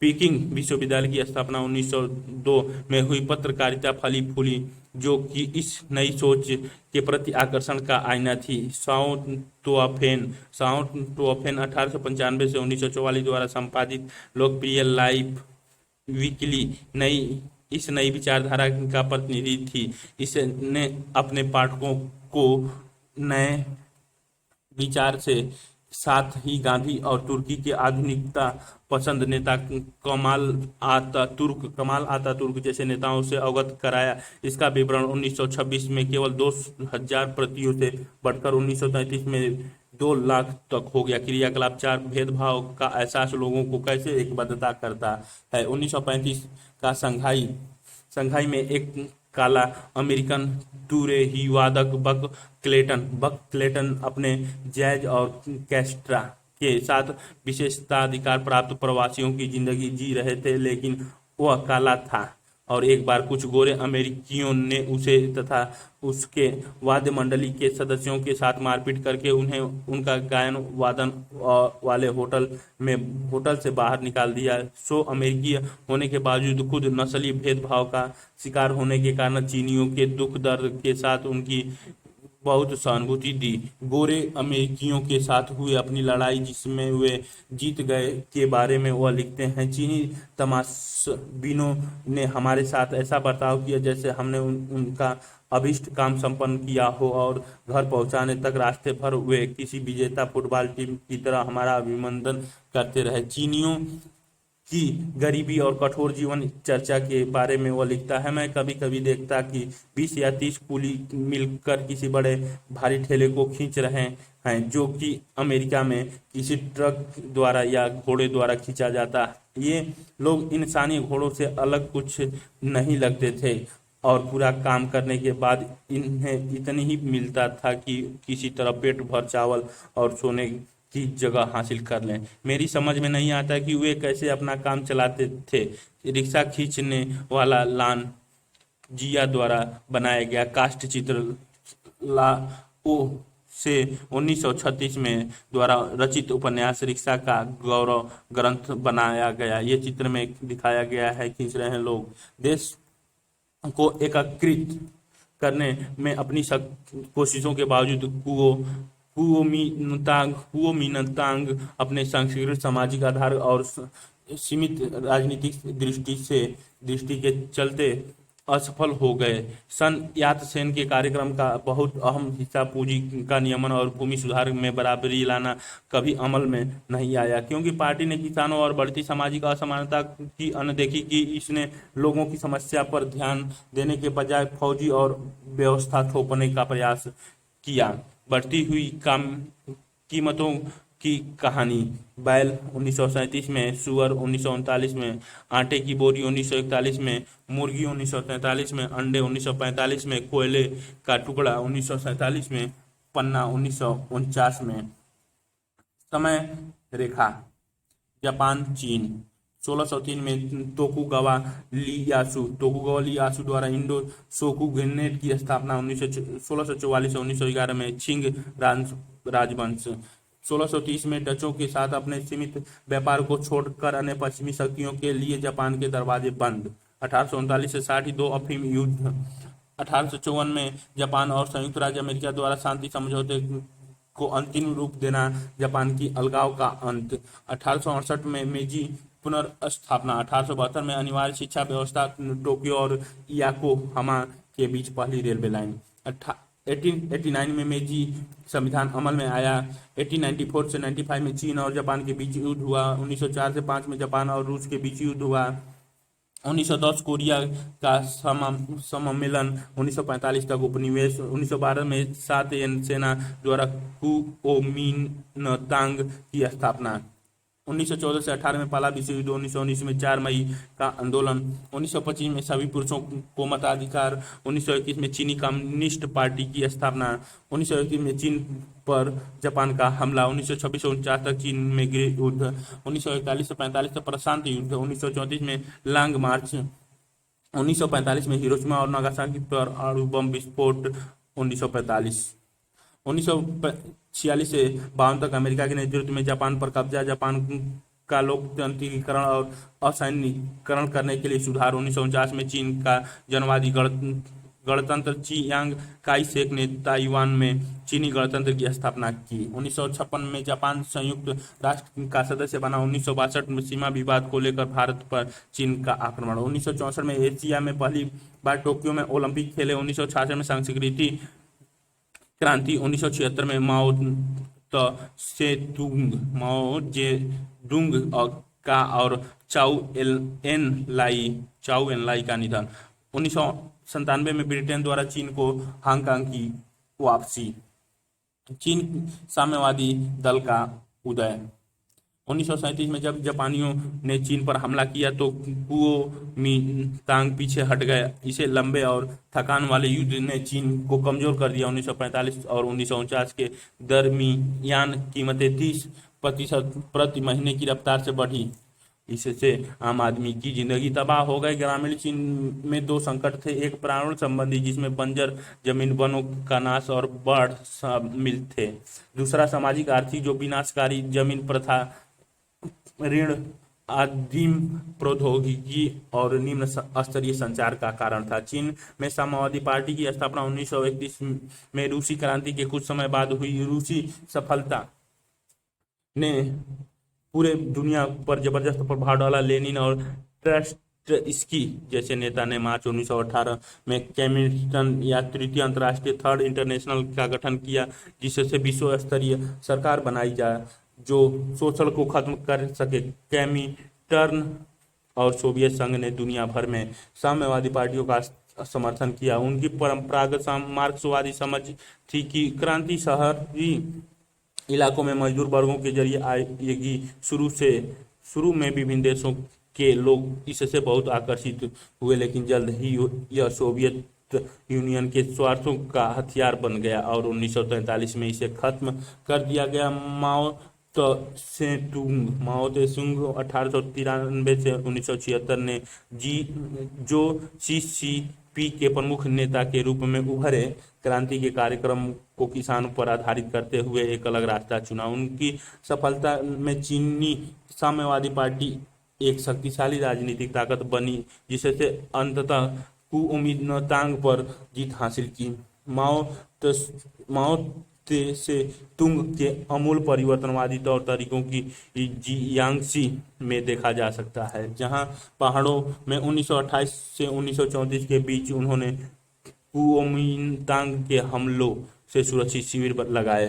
मजबूत किसान परिषद सोवियत का गठन किया। जमीन पर कब्जा और पुनर्वितरण के साथ एकीकरण हुआ। दूसरे नेताओं से हटकर माओ ने आजाद सरकार और सेना पर जोर दिया। वे महिलाओं की समस्याओं से अवगत थे और उन्होंने ग्रामीण महिलाओं संघों को उभारने में प्रोत्साहन दिया। उन्होंने शादी के नए कानून बनाए, जिसमें आयोजित शादियों और शादी के समझौते, खरीदने और बेचने पर रोक लगाई और तलाक को आसान बनाया। 1930 में जेनू में किए गए एक सर्वेक्षण में माओ से तुंग ने नमक और सोयाबीन जैसे रोजमर्रा की वस्तुएं, स्थानीय संगठनों की तुलनात्मक मजबूतियों, छोटे व्यापारियों और दस्तकारों, लोहारों और वेश्याओं, धार्मिक संगठनों की मजबूती, इन सबका परीक्षण किया ताकि शोषण के अलग अलग स्तरों को समझा जा सके।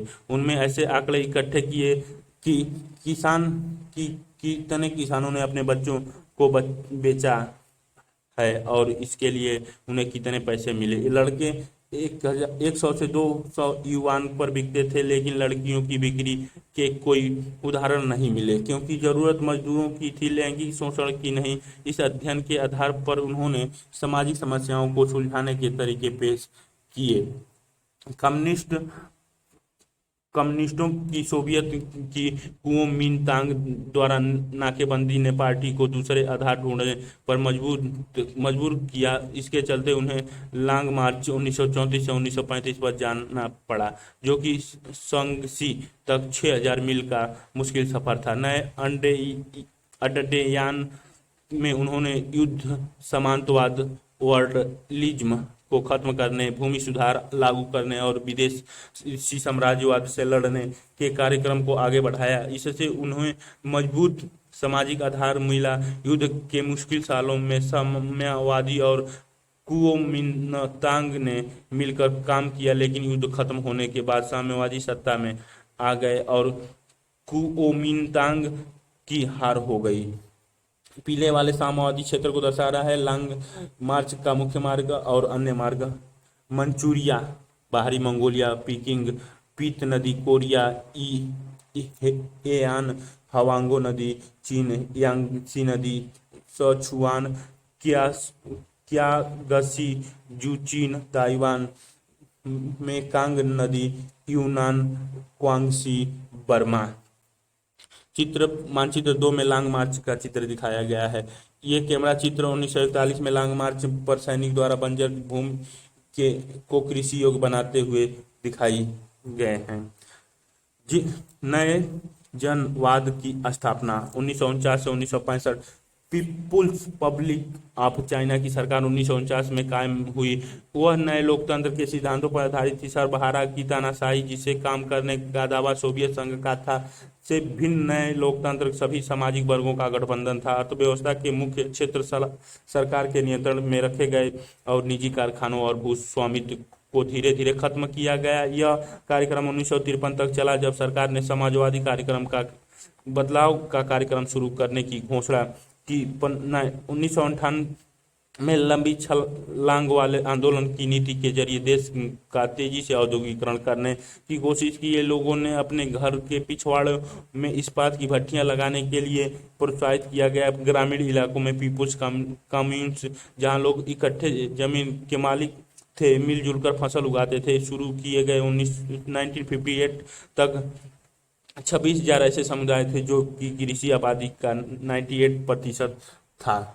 यह शब्द कार्ल मार्क्स द्वारा प्रयोग किया गया था, जिसे यह बल दिया गया था कि अमीर वर्ग की दमनकारी सरकार को श्रमिक वर्ग की क्रांतिकारी सरकार प्रतिस्थापित कर देगी और यह मजबूत अर्थ में अधिनायक तंत्र नहीं होगा। माओ पार्टी द्वारा निर्धारित लक्ष्यों को पाने के लिए जन समुदायों को प्रेरित करने में सफल रहे। उनकी चिंता समाजवादी व्यक्ति बनने की थी, जिसकी 5 चीजें प्रिय होगी: पितृभूमि, जनता, काम, विज्ञान और जन संपत्ति। किसानों, महिलाओं, छात्रों और अन्य गुटों के लिए जनसभाएं बनाई गई। उदाहरण के लिए all China democratic women's federation ने 760 लाख सदस्य थे। ऑल चाइना स्टूडेंट फेडरेशन में 32,90,000 सदस्य थे। लेकिन ये लक्ष्य और तरीके पार्टी में सभी लोगों को पसंद नहीं थे। 1953 से 54 में कुछ लोग औद्योगिक संगठन और आर्थिक विकास की तरफ ज्यादा ध्यान देने के लिए कह रहे थे। लियो साओची ने 1896 से 1869 तक तंग सियाओपिंग, डेंग सियाओपिंग 1904 से 97 ने कम्यून प्रथा को बदलने की कोशिश की, क्योंकि यह बहुत कुशल से काम नहीं कर रही थी। घरों के पिछवाड़े में बनाई गई स्टील औद्योगिक लिहाजा से अनुपयोगी थी।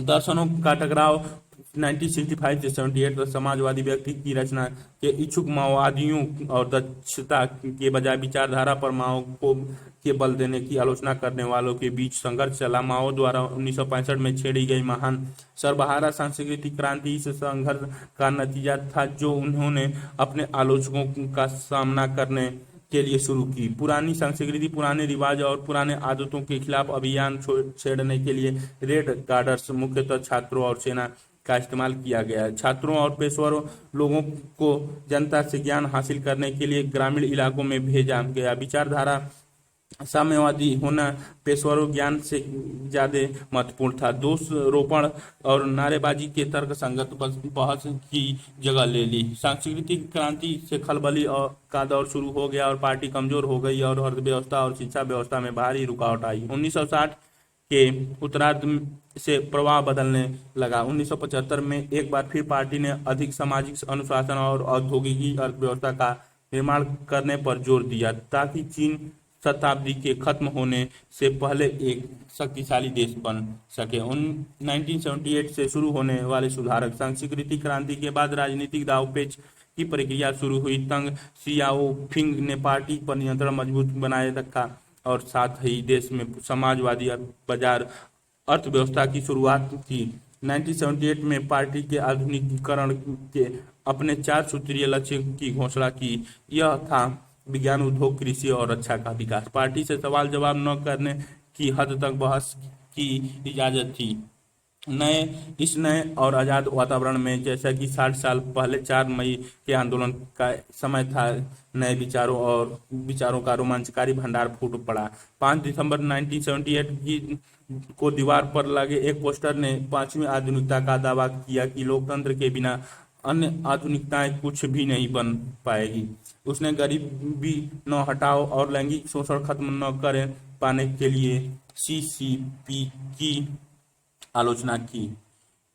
इसके लिए उसने पार्टी के अंदर से ही ऐसे दुर्व्यवहारों के उदाहरण पेश किए। इन मांगों को दबाए गए, लेकिन 1989 में 4 मई के आंदोलन की 70 सालगिरह पर बहुत से बुद्धिजीवियों ने ज्यादा खुलेपन के और कड़े सिद्धांत सू साओची को खत्म करने की मांग की।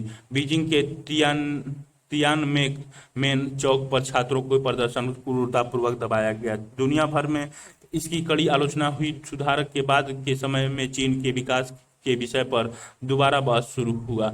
पार्टी द्वारा समर्थित प्रधानमंत्री मजबूत राजनीतिक नियंत्रण, आर्थिक खुलेपन और विश्व बाजार से जुड़वा पर आधारित आलोचकों का कहना कि सामाजिक गुटों, क्षेत्रों, पुरुषों और महिलाओं के बीच बढ़ती हुई असमानताओं से सामाजिक तनाव बढ़ रहा है और बाजारों पर भी भारी महत्व दिया जा रहा है, उस पर सवाल खड़े कर रहा है। अंत में पहले के पारंपरिक विचार पुनर्जीवित हो रहे हैं, जैसे कि कंफ्यूशियसवाद और यह तर्क कि पश्चिमी को नकल करने के बजाय चीन अपनी परंपरा पर चलते हुए एक आधुनिक समाज बन सकता है। 1978 के सुधारक के बाद चीन लोग स्वच्छंद रूप से उपभोक्ता सामग्री खरीदने में समर्थन होने लगे। ये चित्र में दिखाया है ताइवान का किस्सा। चीन साम्यवादी दल द्वारा पराजित होने के बाद चियांग काई शेक 30 करोड़ से अधिक अमेरिकी डॉलर और बेशक कीमती कलाकृतियां लेकर 1949 में ताइवान भाग निकले। वहां उन्होंने चीनी गणतंत्र की स्थापना की। 1894 से 95 में जापान के साथ हुई लड़ाइयों में यह जगह चीन को जापान के हाथ से सौंपनी पड़ी थी और तब से वह जापानी उपनिवेश बनी हुई थी। कायरो घोषणा पत्र 1939 और पोट्सडैम घोषणा 1949 के द्वारा चीन को प्रभुत्व वापस मिला। फरवरी 1947 में हुए जबरदस्त प्रदर्शन के बाद कुओमिन्तांग के नेताओं की एक पूरी पीढ़ी की निर्ममतापूर्वक हत्या करवा दी। चियांग काई शेक के नेतृत्व में कुओमिन्तांग ने एक दमनकारी सरकार की स्थापना की, बोलने की और राजनीतिक विरोध करने की आज़ादी छीन ली और सत्ता की जगह से स्थानीय आबादी को पूरी तरह बाहर कर दिया। फिर भी उन्होंने भूमि सुधार लागू किया, जिसके चलते खेती की उत्पादकता बढ़ी और उन्होंने अर्थव्यवस्था का भी आधुनिकीकरण किया, जिसके चलते 1973 में कुल राष्ट्रीय उत्पादक के मामले में ताइवान पूरे एशिया में जापान के बाद दूसरे स्थान पर रहा। अर्थव्यवस्था जो मुख्यतः व्यापार पर आधारित थी लगातार वृद्धि करती गई, लेकिन अहम बात यह है कि अमीर और गरीब के बीच का भी अंतराल लगातार घटता गया। ताइवान का एक लोकतंत्र में रूपांतरण और भी नाटकीय रहा। यह 1975 में चियांग की मौत के बाद धीरे धीरे शुरू हुआ और 18 1987 में जब फौजी कानून हटा लिया गया तो विरोधी दल को कानूनी इजाजत मिल गई, तब इस प्रक्रिया ने गति पकड़ी। पहले स्वतंत्र मतदान ने स्थानीय ताइवानियों को सत्ता में लाने की प्रक्रिया शुरू कर दी गई। राजनयिक स्तर पर अधिकांश व्यापार देशों के व्यापार मिशन केवल ताइवान में ही था। उनके द्वारा ताइवान में पूर्ण राजनयिक संबंध और दूतावास रखना संभव नहीं, क्योंकि ताइवान को चीन का ही एक हिस्सा माना जाता है। मुख्य भूमि के साथ पुनर्एकीकरण का प्रश्न अभी भी विवादास्पद मुद्दा होकर रहा है। यद्यपि खाड़ी पार के संबंध चीन और ताइवान के मध्य सुधर रहे हैं। ताइवानी व्यापार और निवेश मुख्य भूमि में बड़े पैमाने पर हो रहा है और आवागमन कहीं अधिक सहज हो गया। संभवतः चीन ताइवान को एक अर्ध स्वायत्तता क्षेत्र के रूप में स्वीकार कर लेने में सहमत हो जाएगा, अगर ताइवान पूर्ण स्वतंत्रता के लिए कोई कदम उठाने से परहेज करता है। कोरिया की कहानी, आधुनिकीकरण की शुरुआत। 19वीं सदी के अंत में कोरिया के जो सोन वंश 1392 से 1910 तक ने आंतरिक और सामाजिक संघर्ष का सामना किया और इसके साथ ही उसे चीन, जापान और पश्चिमी देशों का विदेशी दबाव भी सहना पड़ा। इनके सबसे बीच कोरियाई ने अपने सरकारी संरचना और राजनयिक संबंधों, बुनियादी ढांचाओं एवं समाज के आधुनिकीकरण के लिए सुधार नीति लागू की। दशकों के राजनीतिक हस्तक्षेप के बाद साम्राज्यवादी जापान ने 1910 में अपनी कॉलोनी के रूप में कोरिया पर जबरन कब्जा कर लिया, जिससे 500 वर्ष तक अधिक समय से चले आ रहे जोसोन राजवंश का अंत हो गया। किंतु कोरियाई लोग जापानियों द्वारा किए जा रहे कोरियाई संस्कृति और नैतिक मूल्यों के दमन से काफी नाराज थे। आजादी के इच्छुक कोरियाई लोग ने जापानी औपनिवेशिक शासन के खिलाफ प्रदर्शन किया। उन्होंने एक अस्थायी सरकार की स्थापना की और कैरो, याल्ट और पोट्सडैम सम्मेलनों जैसे अंतर्राष्ट्रीय बैठकों में विदेशी नेताओं से अपील करने के लिए प्रतिनिधिमंडल भेजे। जापानी औपनिवेशिक शासन 35 साल के बाद 1945 में द्वितीय विश्व युद्ध में जापान की हार के साथ समाप्त हुआ। हालांकि यह कोरिया के भीतर और बाहरी स्वतंत्रता कार्यकर्ताओं का लगातार प्रयास था जो जापान की हार के बाद कोरिया की स्वतंत्रता सुनिश्चित कर पाया। मुक्ति के बाद कोरियाई उपद्वीप को अस्थायी रूप से 38 समानांतर रेखाएं से 2 हिस्सों में विभाजित कर दिया गया, जिसमें उत्तरी क्षेत्र में सोवियत संघ और दक्षिणी क्षेत्र में यूएन द्वारा संचालन किया गया। किंतु दोनों ही क्षेत्र जापानी सेना को भंग करने के लिए परिश्रम करते रहे। हालांकि 1948 में उत्तर और दक्षिण से अलग अलग सरकारें स्थापित होने के साथ यह विभाजन अस्थायी रूप से स्थापित हो गया। ये चित्र जापान से स्वतंत्रता की जश्न मनाते हुए कोरियाई लोग। युद्धोत्तर राष्ट्र। जून 1950 में कोरियाई युद्ध शुरू हुआ। दक्षिण कोरिया में अमेरिकी अगुवाई वाले संयुक्त राष्ट्र सेना और उत्तर कोरिया में कम्युनिस्ट चीन सेना के समर्थन से शीत युद्ध काल का एक छद्म युद्ध शुरू हुआ। जुलाई 1953 तक ये 3 साल बाद यह युद्ध विराम समझौते से समाप्त हुआ। कोरिया हमेशा के लिए विभाजित हो गया था। कोरियाई युद्ध से न केवल बड़े पैमाने पर जीवन और संपत्ति का नुकसान हुआ, बल्कि मुक्त बाजार, आर्थिक विकास और लोकतांत्रिकरण भी धीमी गति से हुआ। युद्ध के दौरान जारी की गई मुद्रा और राष्ट्रीय खर्च के कारण मुद्रास्फीति से कीमतें अचानक बढ़ गई। इसके अलावा औपनिवेशिक काल के दौरान अनैतिक औद्योगिक सुविधाओं को पूरी तरह से नष्ट कर दिया गया। नतीजन दक्षिणी कोरिया को अमेरिका की आर्थिक सहायता लेने के लिए मजबूर होना पड़ा। यद्यपि दक्षिण कोरिया के पहले राष्ट्रपति सिंगमैन री 1948 में कोरिया युद्ध के बाद लोकतांत्रिक प्रक्रियाओं के मध्य से चुने गए, लेकिन उन्होंने अवैध संवैधानिक संशोधन के माध्यम से 2 बार अपना प्रशासन काल बढ़ाया। अप्रैल 1960 में नागरिकों ने इस तरह की धांधली से होने वाले चुनाव के खिलाफ विरोध किया कि री को इस्तीफा देने के लिए मजबूर होना पड़ा, जिसको कोरिया में अप्रैल क्रांति के नाम से भी जाना जाता है। एक प्रोत्साहन के रूप में शुरू हुई इस क्रांति से री के प्रशासन काल के दौरान लोगों की दबी हुई भावनाएं प्रदर्शन और मांगों के रूप में उठने लगी। हालांकि री प्रशासन के इस्तीफे के बाद स्थापित हुई लोकतांत्रिक पार्टी की सत्ता आंतरिक विभाजन और संघर्ष के चलते नागरिकों की मांग का उचित उत्तर नहीं दे पाई। पब्लिक बल्कि सुधारवादी राजनीतिक शक्तियां उभरी और छात्र आंदोलन ने एकीकरण आंदोलन का रूप ले लिया। सेना के अधिकारियों द्वारा इसको समर्थन नहीं मिला। मई 1961 में जनरल पार्क चुंग ही और अन्य सैन्य अधिकारियों के सैन्य तख्तापलट द्वारा लोकतांत्रिक पार्टी की सरकार को उखाड़ फेंका गया।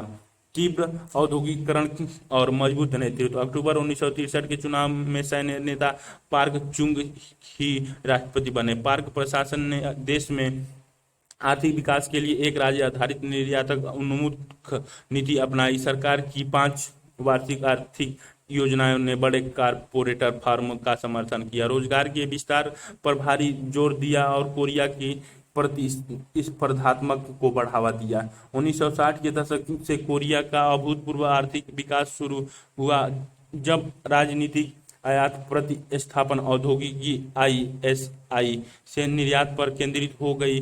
निर्यात उन्मुख नीति के तहत सरकार ने श्रम घनिष्ठ हल्के औद्योगिक उत्पाद वस्त्र जैसे वस्त्रों पर अपना ध्यान केंद्रित किया, जिसमें कोरिया की तुलनात्मक लाभ था। 1960 और 70 के दशक के दौरान पुनः लघु उद्योगों से मूल्य वर्धित भारी और रासायनिक उद्योगों पर ध्यान केंद्रित किया गया। इस्पात और लौह धातु, मशीनरी, जहाज निर्माण, इलेक्ट्रॉनिक्स और रासायनिक उत्पाद को आर्थिक विकास की दौड़ में सबसे महत्वपूर्ण उद्योग के रूप में चुना गया। 1970 में ग्रामीण जनसंख्या को प्रोत्साहन और कृषि क्षेत्र के आधुनिकीकरण के लिए नए गांव सौ मोल आंदोलन की शुरुआत हुई। इस अभियान का उद्देश्य लोगों को निष्क्रिय और निराशावान जीवन से सक्रिय और आशावान बनाना था। इस अभियान द्वारा ग्रामीण लोगों को अपने गांवों के विकास और समुदाय की जीवन शैली को सुधारने के लिए सशक्त किया गया। आगे जाकर इस अभियान का औद्योगिकी संयंत्रों और शहरी क्षेत्रों के आसपास के इलाकों के विकास के लिए विस्तार किया गया। आज कोरिया अन्य विकासशील देशों के साथ जो अपने विकास प्रयासों में 100 मॉल आंदोलन के सिद्धांत को अपनाना चाहते हैं, इस आंदोलन से प्राप्त ज्ञान और अनुभव बांट रहा है। मजबूत नेताओं, प्रशिक्षित अफसरों, आक्रामक औद्योगिकीपतियों और सक्षम श्रम बल के योजना से कोरिया आज सारे विश्व में अपनी आर्थिक वृद्धि से चौंका रहा है। महत्वाकांक्षी उद्यमी सरकारी प्रोत्साहन से निर्यात को बढ़ाने और नए उद्योगों के विकास में सक्षम रहे। उच्च स्तर की शिक्षा ने भी कोरिया के आर्थिक विकास में योगदान दिया। कोरिया के औद्योगिकरण की शुरुआत से ही लगभग सभी कोरियाई श्रमिक दल पहले से ही साक्षर थे और प्रगति के नए कौशल प्राप्त करने के लिए तैयार थे। इसके साथ साथ कोरिया ने अपनी खुली आर्थिक नीति के द्वारा अन्य देशों के अधीन उन्नत संस्थाओं और तकनीकी को अपने देश में लाना शुरू कर दिया था। विदेशी निवेश और कोरिया के उच्च घरेलू बचत दर ने औद्योगिक क्षेत्रों को विकसित करने में मदद की, जबकि विदेशियों में दक्षिण कोरियाई श्रमिकों के प्रेषण ने भी समग्र आर्थिक विकास में योगदान दिया। पार्क प्रशासन की दीर्घकालिक शक्ति का आधार कोरिया का आर्थिक विकास था। पार्क के द्वारा किए गए संविधान संशोधन से वह तीसरे कार्यकाल के लिए चुनाव में खड़े हुए और 1971 में उन्हें पुनः चुना गया। अक्टूबर 1972 में पार्क ने यूसीन संविधान घोषित करके कार्यान्वित किया, जिसने अस्थायी अध्यक्षता को संभव बनाया। यूसीन संविधान के तहत राष्ट्रपति को कानून के क्षेत्राधिकार और प्रशासन पर पूर्ण अधिकार तथा और किसी भी कानून को आपातकालीन नियमों के रूप में निरस्त करने का भी एक संवैधानिक अधिकार था। राष्ट्रपति को पूर्ण अधिकार प्रणाली के साथ देश के आर्थिक विकास में प्रगति के लिए लोकतंत्र एक तरह से अस्थायी रूप से निलंबित हो गया। हालांकि 1979 में दूसरे तेल संकट से देश की आर्थिक नीतियों, जो कि भारी रासायनिक उद्योगों में मुख्य निवेश रखती थी, में काफी बाधाएं आई। इसके साथ साथ छात्रों, विद्वानों और विपक्ष ने लगातार यूसीन संविधान के खिलाफ प्रदर्शन किया, क्योंकि पार्क प्रशासन ने आपातकालीन उपायों के अहत और राजनीतिक अस्थिरता का दमन कर दिया था। इस आर्थिक संकट और राजनीतिक अस्थिरता के बीच पार्क का प्रशासन अक्टूबर 1979 में पार्क चुंग ही की हत्या के साथ खत्म हो गया। लोकतंत्रीकरण की मांग और निरंतर आर्थिक विकास। लोकतंत्रीकरण की इच्छा पार्क चुंग ही की मृत्यु के साथ बढ़ी, लेकिन दिसंबर 1979 में फिर एक बार सैन्य नेता चुन डू हवन की अगुवाई में सैन्य तख्तापलट का मंच तैयार हुआ। मई 1980 में चुन के सैन्य गुट के विरुद्ध लोकतंत्र की मांग करने वाले छात्रों और नागरिकों द्वारा राष्ट्र के प्रमुख शहरों में विभिन्न विरोध प्रदर्शन हुए। सैन्य दल ने पूरे देश में मार्शल कानून को लागू करके लोकतंत्र आंदोलन को दबा दिया, किंतु गवागुंज शहर में विशेष रूप से छात्र और नागरिक लगातार मार्शल कानून को समाप्त करने की मांग करते रहे। हालांकि चुन के सैन्य दल के लोकतांत्रिकरण के लिए विरोध प्रदर्शन कर रहे लोगों की आवाज को दबा दिया। उसी वर्ष के अंत में चुन यूसुनीन संविधान के तहत एक अप्रत्यक्ष चुनाव के माध्यम से राष्ट्रपति बने। चुन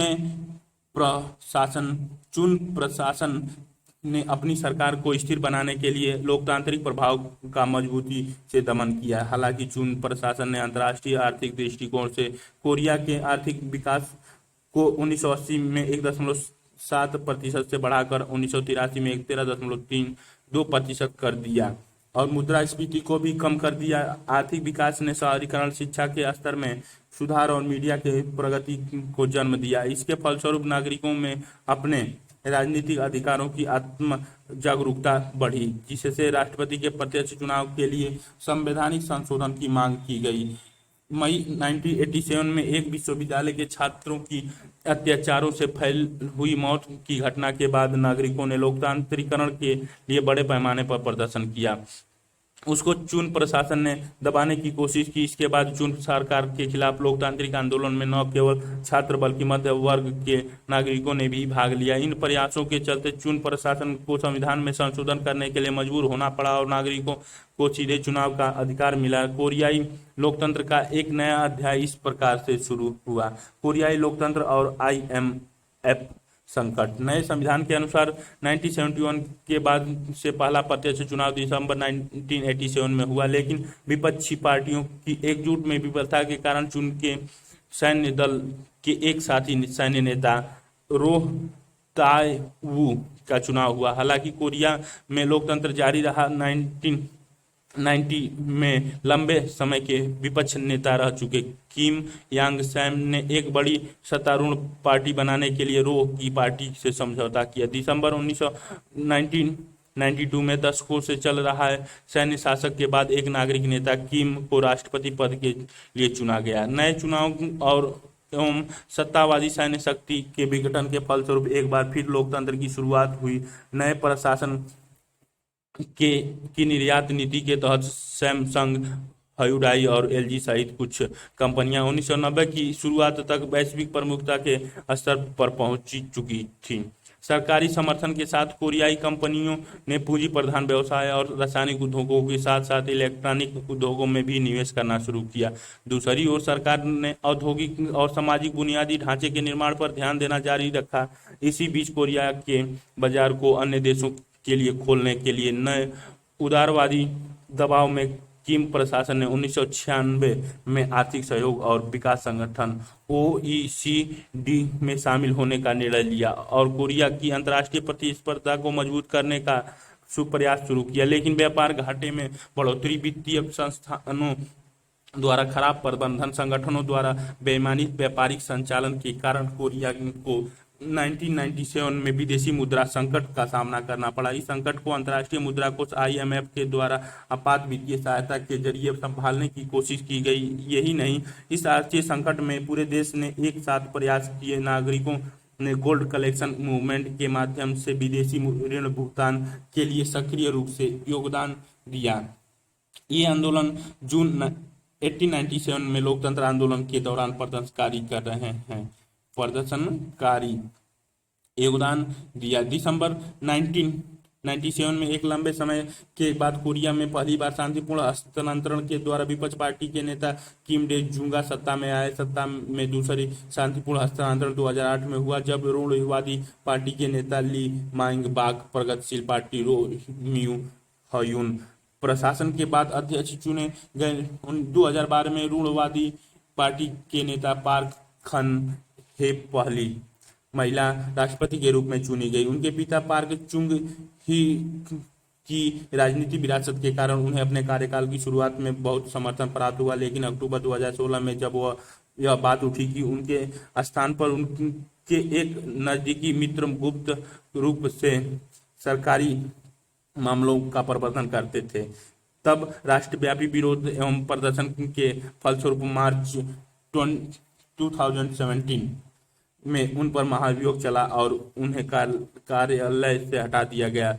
मई 2017 में तीसरी बार शांतिपूर्ण हस्तांतरण के द्वारा मून जे इन ने राष्ट्रपति पद संभाला। 2016 में नागरिकों के नेतृत्व में किए गए कैंडल लाइट विरोध में देश के लोकतांत्रिक कानूनों और प्रणालियों की सीमाओं के भीतर राष्ट्रपति के इस्तीफे की मांग कर रहे नागरिकों का शांतिपूर्वक प्रदर्शन कोरियाई लोकतंत्र की परिपक्वता को दर्शाता है। कोरियाई लोकतंत्र आर्थिक विकास का कर्जदार है, लेकिन यह देश के गणतंत्रवाद को प्रोत्साहित करने वाले कोरियाई नागरिकों की राजनीतिक जागरूकता ही है जिसने आज इस देश के आगे बढ़ाने की प्रमुख भूमिका निभाई है। यह वर्तमान कालीन सियोल शहर का ये दिखाया गया वर्तमान कालीन सियोल का दिखा रहा है।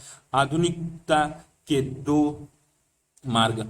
औद्योगिक समाजों ने एक दूसरे के जैसे बनने के बजाय आधुनिकता के अपने अपने मार्ग बनाए। ताइवान का किस्सा और कोरिया की कहानी के साथ साथ चीन और जापान का इतिहास दिखाता है कि किस तरह अलग अलग ऐतिहासिक परिस्थितियों ने आज़ाद और आधुनिक देश बनाने की बिल्कुल अलग राह तैयार की। जापान अपनी आज़ादी बनाए रखने में सफल रहा और पारंपरिक हुनरों और प्रथाओं के नए तरीकों से इस्तेमाल कर पाया। तथापि कुलीन वर्ग के नेता में हुए आधुनिकीकरण ने एक उग्र राष्ट्रवाद को जन्म दिया और एक शोषणकारी सत्ता को बरकरार रखा, जिसने विरोध और लोकतंत्र की मांग का गला घोंट दिया।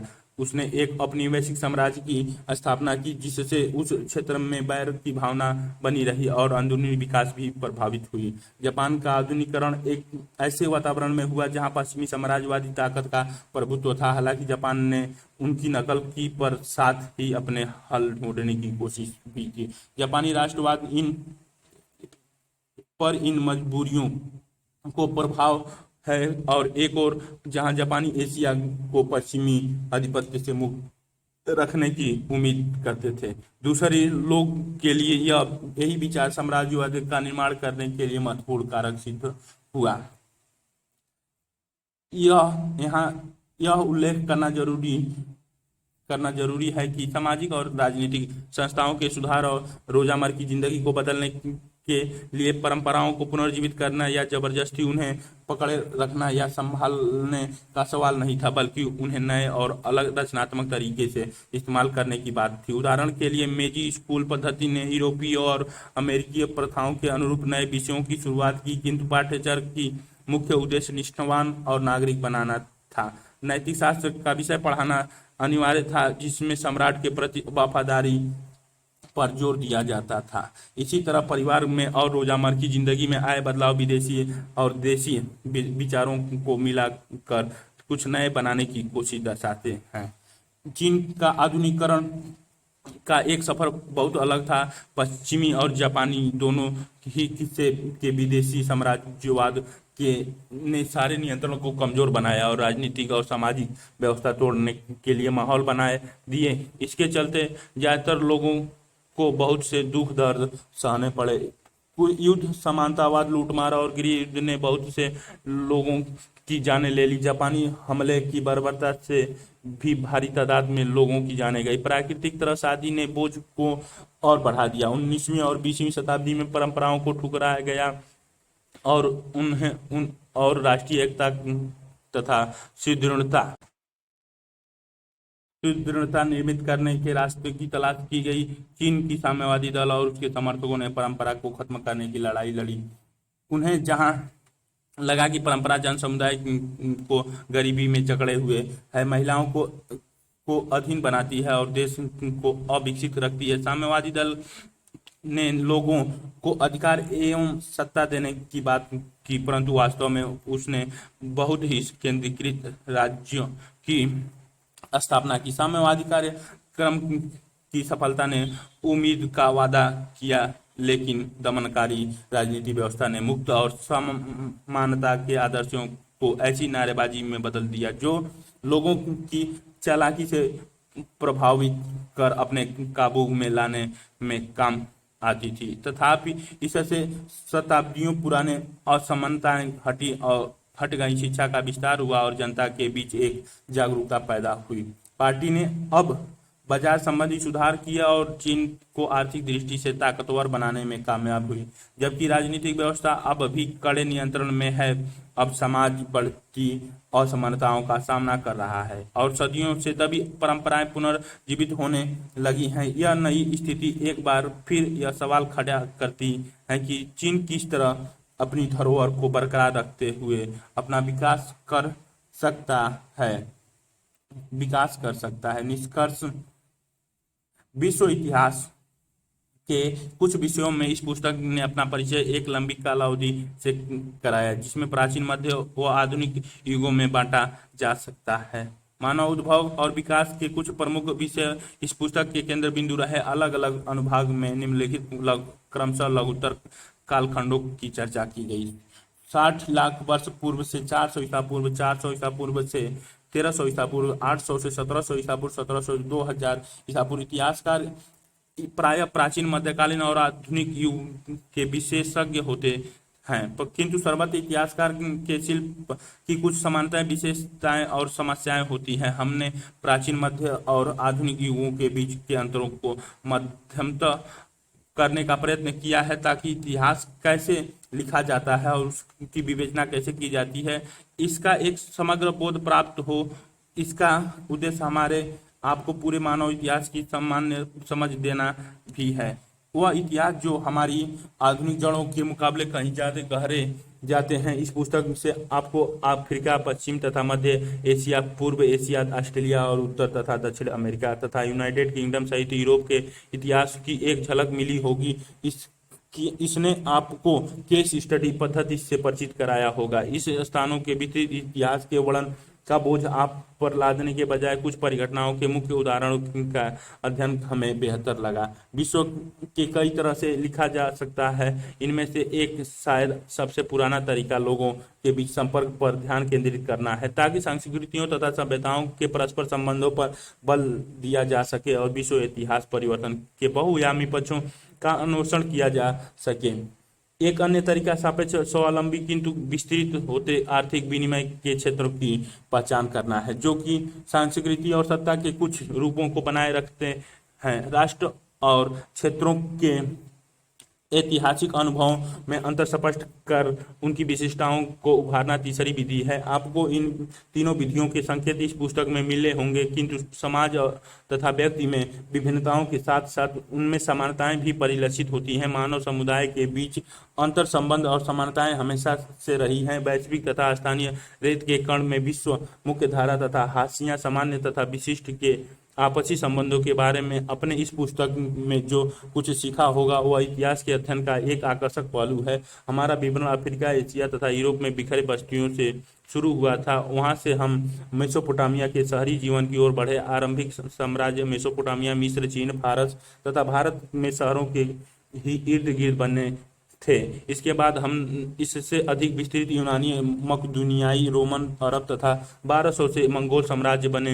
इन साम्राज्यों में व्यापार प्रणाली, प्रौद्योगिकी तथा शासन अक्सर अत्यधिक जटिल होते थे। ज्यादातर वे एक लिखित भाषा के प्रभाव पर प्रयोग पर निर्भर थे। दूसरे 17 शताब्दी के मध्य में 1400 से पश्चिमी यूरोप में प्रौद्योगिकी और संगठनात्मक बदलाव के कारण मानव इतिहास में एक नए युग का सूत्रपात हुआ। यह सभ्यता के पुनर्जागरण या पुनर्जन्म से जुड़े थे। इनकी शुरुआत उत्तरी इटली में हुआ, लेकिन जल्द ही यह पूरे यूरोप में फैल गया। यह पुनर्जागरण उस क्षेत्र के नगर जीवन और भूमध्य सागर की मुस्लिम दुनिया तथा बाइजेंटाइन के साथ आदान प्रदान का नतीजा था। समय के साथ 16वीं सदी में विचार तथा खोज अन्वेषक तथा विजेताओं के साथ अमेरिका, उत्तर और दक्षिण पश्चिम गए। इनमें से कुछ विचार बाद में जापान, भारत और दूसरे जगहों तक पहुंचे। विश्व व्यापार, राजनीति तथा संस्कृति में यूरोप का आश्चर्य अभी कायम नहीं हुआ था। यह 18वीं और 19वीं शताब्दी सदी के विशेषता बनी। जब ब्रिटेन में औद्योगिक क्रांति हुई और शेष यूरोप में फैल गई तो ब्रिटेन, फ्रांस और जर्मनी ने अफ्रीका तथा एशिया के कुछ हिस्सों पर औपनिवेशिक सत्ता हासिल कर ली, जो पुराने साम्राज्य से अधिक शक्तिशाली थी। 20वीं सदी के मध्य तक जिस प्रौद्योगिकी, आर्थिक जीवन और संस्कृति ने कभी यूरोपीय राष्ट्र को शक्ति प्रदान की थी, वे अलग अलग रूपों में शेष विश्व में फैल चुके थे और इन्होंने आधुनिक जीवन की नींव रखी।